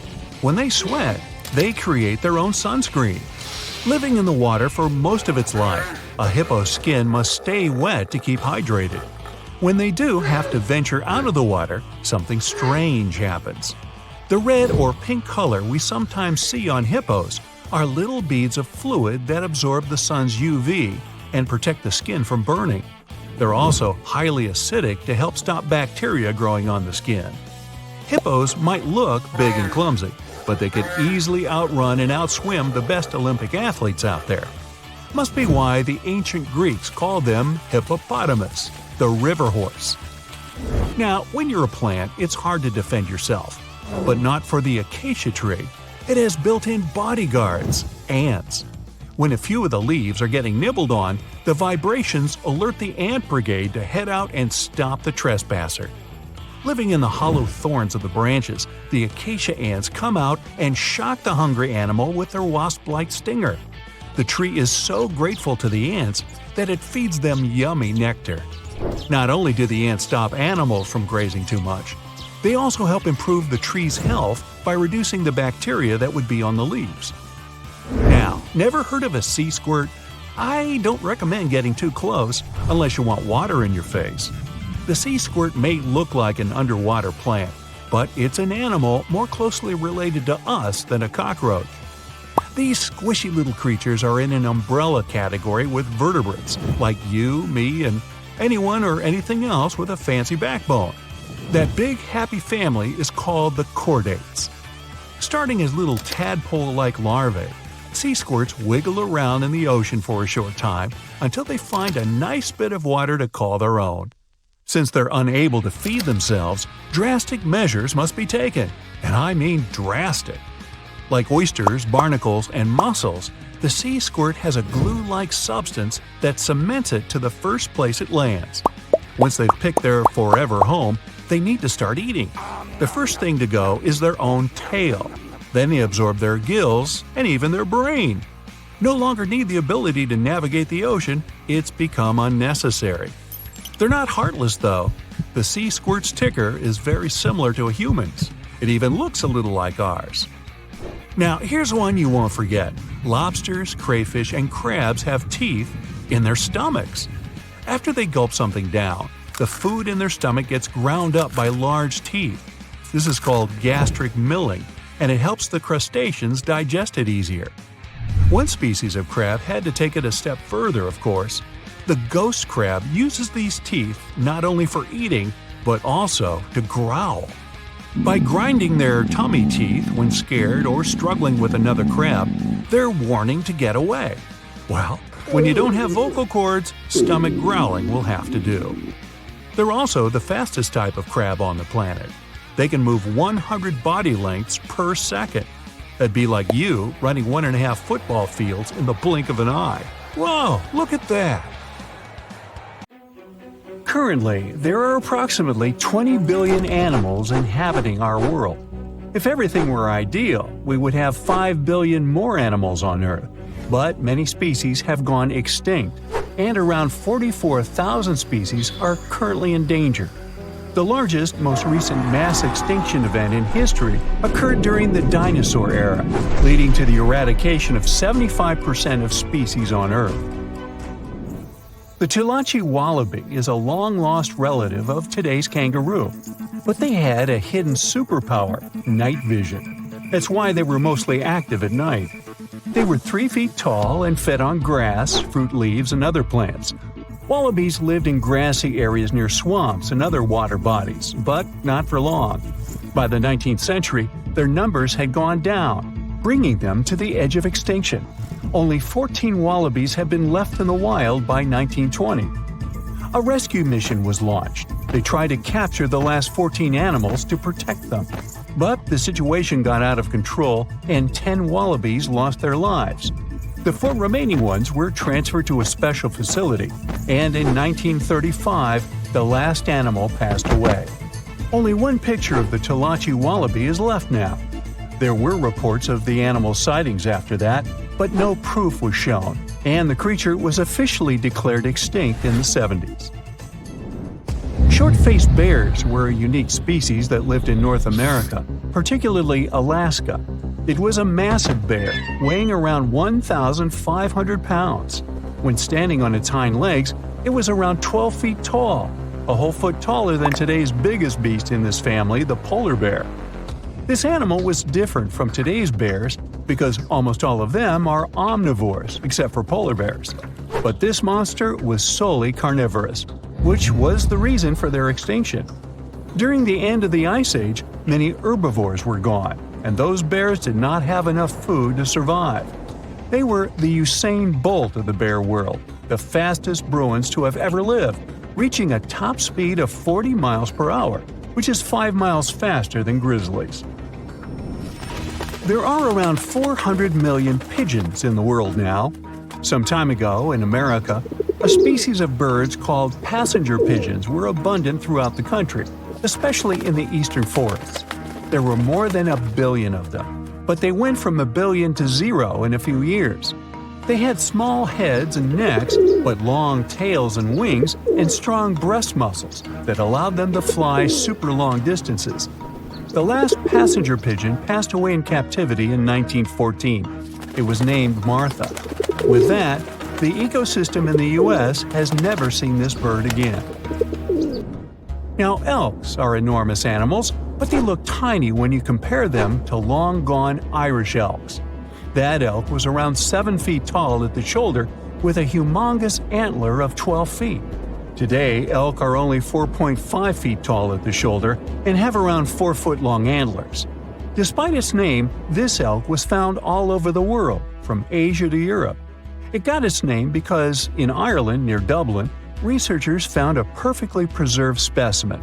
Since then, it's been called the Irish elk. The last one passed away in Ireland. The main reason for their disappearance was their inability to adapt to changes. When the Ice Age ended, the elk could not survive and became extinct. Now, somewhere deep in the forests of Costa Rica lives the interesting-looking golden toad. It was discovered in 1966 in one particular spot where all toads would gather to mate. In 1967, a large population of this golden nugget was noted in that same spot. But the following year, only 10 to 11 toads were seen, and the year after that, in 1968, only one lonely male toad showed up at the spot. For years, there were searches for golden toads. In 2004, the toads were officially declared extinct. Humans were not responsible this time. The drought in the area in the 80s had a significant impact on the toads.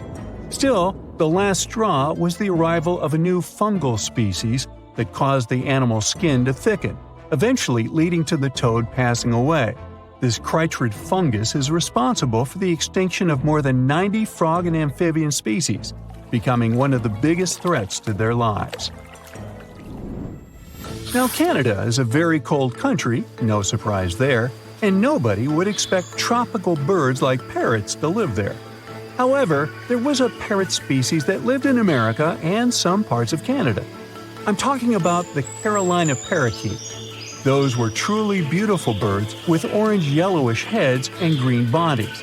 Their favorite rest spots were big trees alongside rivers.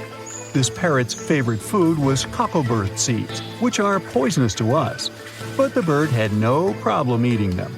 Also, they used the dangerous cockleburs as a defense mechanism. After they ingested loads of them, their meat became poisonous, and predators do not enjoy eating toxic birds. Carolina parakeets were abundant, there were millions of them. But since the Ice Age, their numbers had been gradually going down because of natural reasons, mainly temperature. By 1935, no such parakeets were left in the wild. Today's African lion had a much more prominent and notorious cousin, the Barbary lion. Those cats were mentioned in many famous old books. They were described as mean, terrifying beasts. It's believed that they were the largest lion species ever. Those big cats weighed around 600 pounds and were 9 feet from the head to tail. Unfortunately, this lion was declared extinct in the 90s due to many factors. Today, we only have one photo of this animal taken from a plane. Paradise parrots were native to Australia. They were genuinely amazing birds with captivating colors.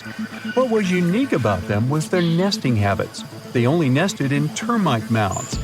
This parrot was always on the edge of extinction, and the reason for that is still unknown.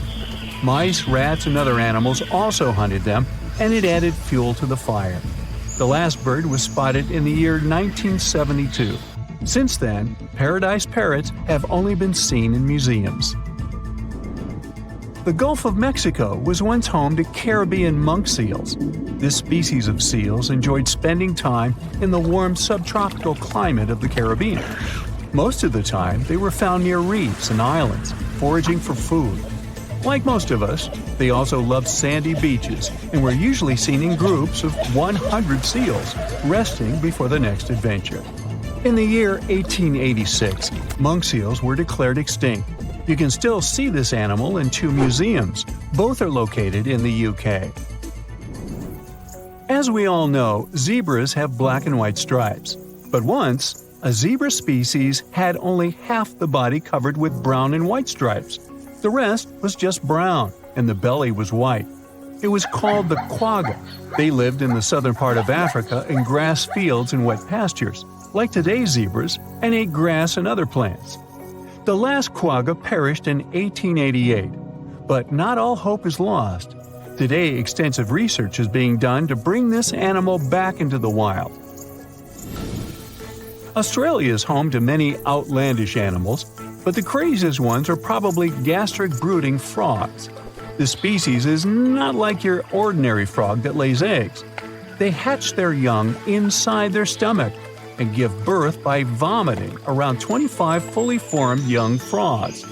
Sometimes their stomach becomes so bloated that they have to breathe through their skin. 2 species of this frog were discovered in the northern and southern parts of Australia in the 1970s by Mike Taylor. A decade after their discovery, both species are gone. The main reason for their extinction is the chytrid fungus. Luckily for them, they're also part of a de-extinction program that's putting serious efforts into bringing them back into the wild. Now, if Earth's history were a movie, we humans would only take up the last second of the end credits. Our planet has been around for about 4.6 billion years, but our human story began about 300,000 years ago, in Africa. Now our ancestors had some wild adventures in nature. They could have run into creatures so big they'd make today's elephants look like puppies. The woolly mammoth is a pretty famous animal, sure. His cousin, though, the Columbian mammoth, not so much. This giant used to roam places from Canada all the way down to Mexico. Unlike the furrier woolly mammoths, which hung out in colder places, these animals had shorter hair, resembling huge elephants. They also had incredibly large tusks, like 12 feet worth of spiraling, sturdy tusks. And they weren't just for show, they came in handy when facing predators. That includes our ancestors. If you think about sloths these days, you're picturing these adorably slow creatures. They couldn't possibly be in your list of most dangerous animals. Well, their grandparents might have. For starters, we call them ground sloths, and they vary a lot in size. Some were as big as rhinos, and others, like the Megatherium, were as colossal as elephants. Imagine seeing a 20-foot-long sloth which doesn't mind chewing on some meat every now and then, at least in theory. Ever heard of Bigfoot? Well, our next animal kind of looks like him, but is a distant cousin to orangutans. Meet Gigantopithecus, the largest primate to ever call our planet its home. Standing tall at 10 feet and weighing more than 600 pounds, these animals were amazing to look at in real life. Unlike Bigfoot, they weren't constantly hiding. In fact, it's believed they were peaceful and gentle creatures. Sadly, they faded away about 100,000 years ago, mainly because their food sources slowly became unavailable. Those lush, fruity forests they called home eventually turned into dry grasslands. Next on our list is the cave hyena. Weighing a chunky 250 pounds and standing 3 feet tall, these beasts were as long as a grown-up lying down. What's even more interesting about these creatures is that they loved hanging out in groups. A pack could be as big as 30 of these animals, which meant they could easily take on even the biggest, heaviest mastodons. Our ancient families would have needed to stay alert around these hungry specimens. Sadly for these hyenas about 20,000 years ago, their numbers started going down. Soon enough, they completely disappeared from the planet. Quick pop quiz. What's called a tiger but isn't really one? It's the saber-toothed tiger. I mean, sure, they belong to the feline family, but they aren't technically tigers. first appearing around 42 million years ago, in July, I think. Many of their kind were gone before we even showed up. However, early Americans might have bumped into a couple of specimens from this group. If that really happened, it would have been quite the encounter. Think of the biggest wild lion today or the hefty Siberian tiger. These big cats also had some incredible features hidden in their fur. They were good at sneaking around, hiding, and pouncing on mammoths bigger than themselves. Their bite wasn't that strong, but they could open their jaws wide, like twice as much as a lion. And although their teeth were a bit on the weak side, they had buff forearms to pin down their dinner, giving those big fangs a purpose. Not the kind of kitty you'd want to play with. Dire wolves made their debut about 250,000 years ago. They were like the gray wolves we know today, but a lot stronger. While wolves these days stretch out to about 6 feet and tip the scales at 170 pounds max, dire wolves were about 5 feet and about 150 pounds. Found all over North and South America, they had admirable jaws, biting nearly a third harder than their modern counterparts. Also, their favorite snack was horses. But just like many other majestic beasts of the past, they faded away around 10,000 years ago. Now, names can be deceiving. Take the American lion, for example. It's not really a lion, it's more of a panther's big cousin. The other part of the name is correct, though. They did live in America about 330,000 years ago. This feline was no lap cat either. They were at the top of the wildcat pyramid, weighing a colossal 772 pounds. That's like stacking 4 grown men on a scale. Even the mighty African lion would look a tad bit shy beside these beasts. With the muscle to take down a bison, you wouldn't want to accidentally interrupt their dinner. They parted ways with this planet around 11,000 years ago, right after the last ice age. Now, down in Australia, about 50,000 years ago, I wasn't around then, there lurked a relative of the Komodo dragon, the Megalania. Experts love to have debates on how big it was. Some say it stretched out to 23 feet. Others think it was just about 11 feet long. Either way, they were basically mega-sized Komodo dragons with a dangerous bite. If you think bears are already big and fluffy now, let's introduce the short-faced bear. While this big creature stood on its hind legs, it towered at 14 feet. With long limbs, they could outrun today's bears, hitting speeds up to 40 miles per hour. These ultra bears sadly disappeared around 11,600 years ago. Now imagine a crocodile. Okay, imagine that same crocodile, only supersized, with sporty legs, doing its thing in Australia about 1.6 million years ago. Well, say hello to the quincana. These crocs were extremely large, reaching 23 feet. And no, they weren't lazy river loungers. These creatures really loved spending time on land. They evolved to have strong legs for their chases and razor-sharp teeth designed for slicing, not gripping. When did we stop sharing beaches with them? About 40,000 years ago.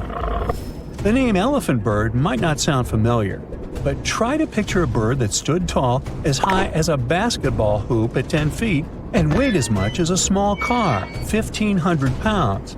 Their eggs were equally huge, like 150 chicken eggs bundled up into one. Now, as amazing as these birds sound, there's a lot we still don't know about them. They're hard to study, as most extinct animals are. Still, some recent studies have given us some clues. Scientists have been examining ancient molecules from their fossilized eggshells. It's an awesome piece of evidence, since these birdies' shells were thick, preserving precious DNA inside. Plus, there are tons of these eggshell fragments sprinkled all over Madagascar's beaches. Because of these findings, we now know these birds were herbivores and loved eating leaves and seeds. We also know the tiny kiwi bird is its closest living relative. Now, dodos were these amazing birds we also used to share the planet with. They're like distant cousins to Asian pigeons. To give you some perspective, imagine a chunky bird weighing about 50 pounds.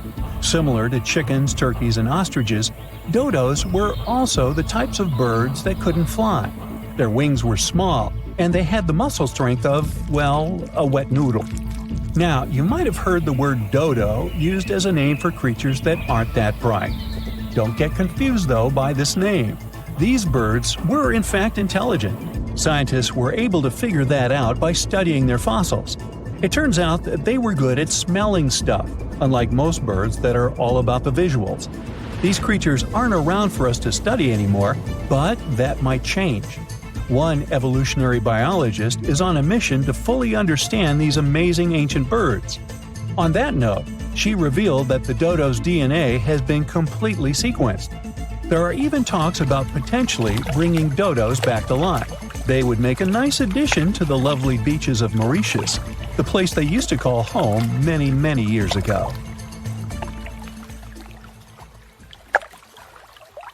Hold on to your hat, my friend. These internet users came across some hauntingly spooky stuff IRL, but I'm guessing you'll want to stay away even from these pics. Picture this. You're boarded and ready for takeoff in a huge Boeing jet. It's your first time on an airplane. You were scared, but people kept telling you it was safe. You've convinced yourself it would be alright when the pilot comes on the speaker with some disturbing news.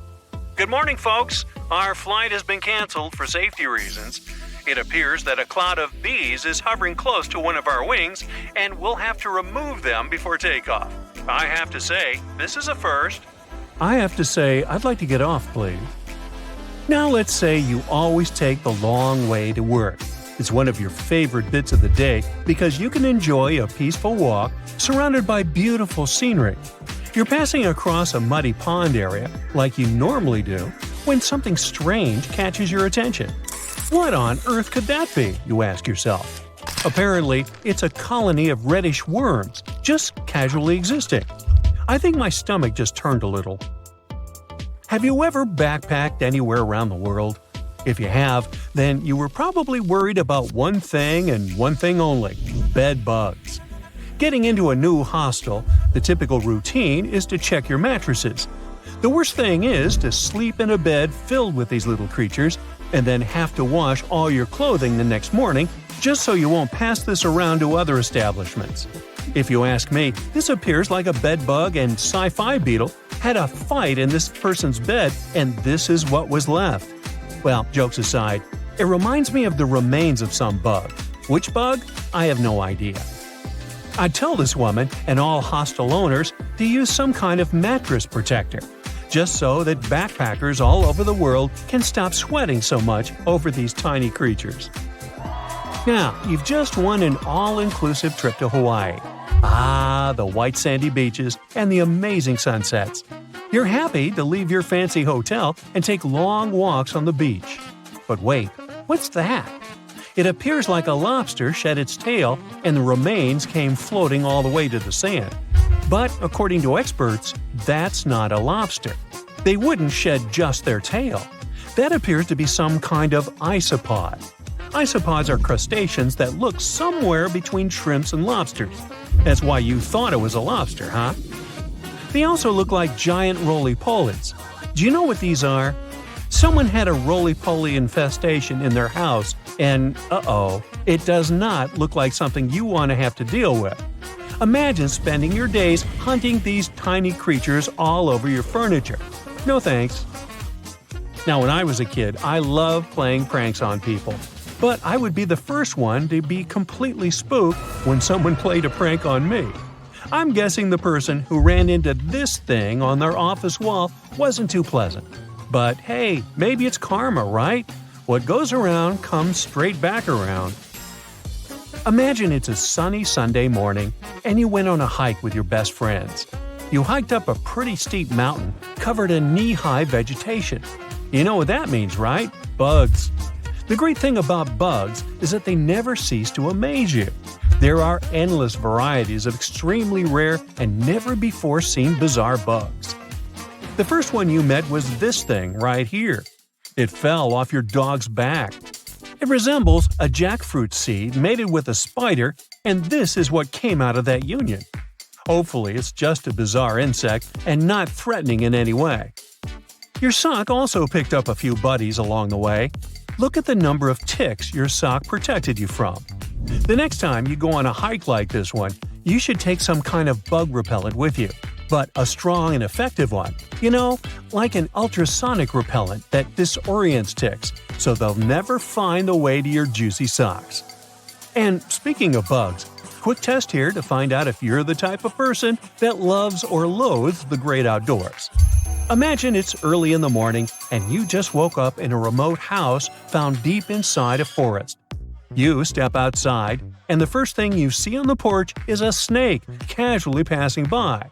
Would you take a selfie with it, or close the doors and hide back in your covers as fast as humanly possible?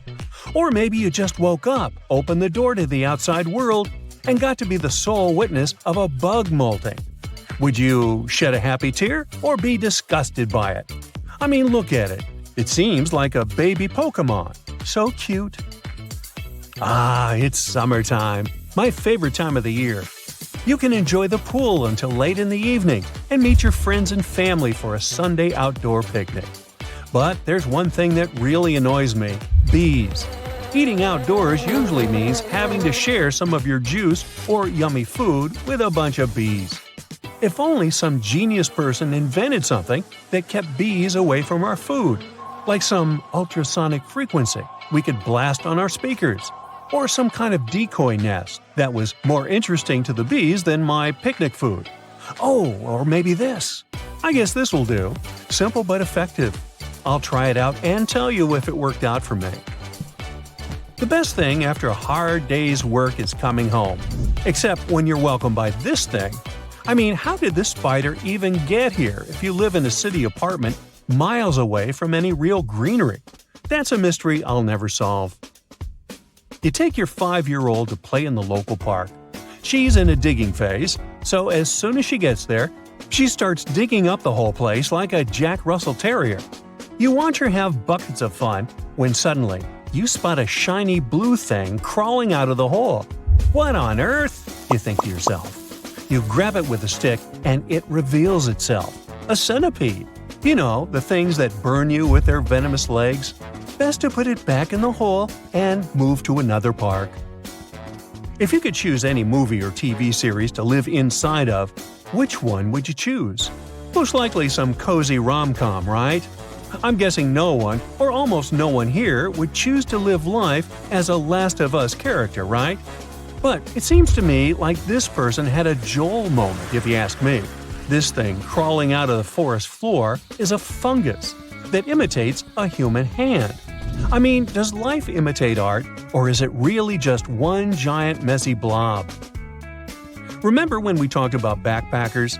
Well, this person had a similar problem as they do. Apparently, they took a bunch of clothes to wash and dry, and this is what the dryer filter looked like afterward. There are maybe 100 little buddies in there. Ooh. Out of curiosity, do you know why they're called bed bugs if they hide on the floor and not in your bed? They crawl up to someone's bed at nighttime because they can sense carbon dioxide emissions, also known as they can sense your breath. If this isn't a horror movie plot, I'm not sure what is. Where do I even start with this one? I'd say this piece was actually a prop from a Tim Burton movie that somehow got lost and ended up in your vegetable basket. It's supposed to be a yam, but it's shaped like Grinch's hand if he were white instead of green. Oh my! In my wildest dreams, I couldn't make this stuff up.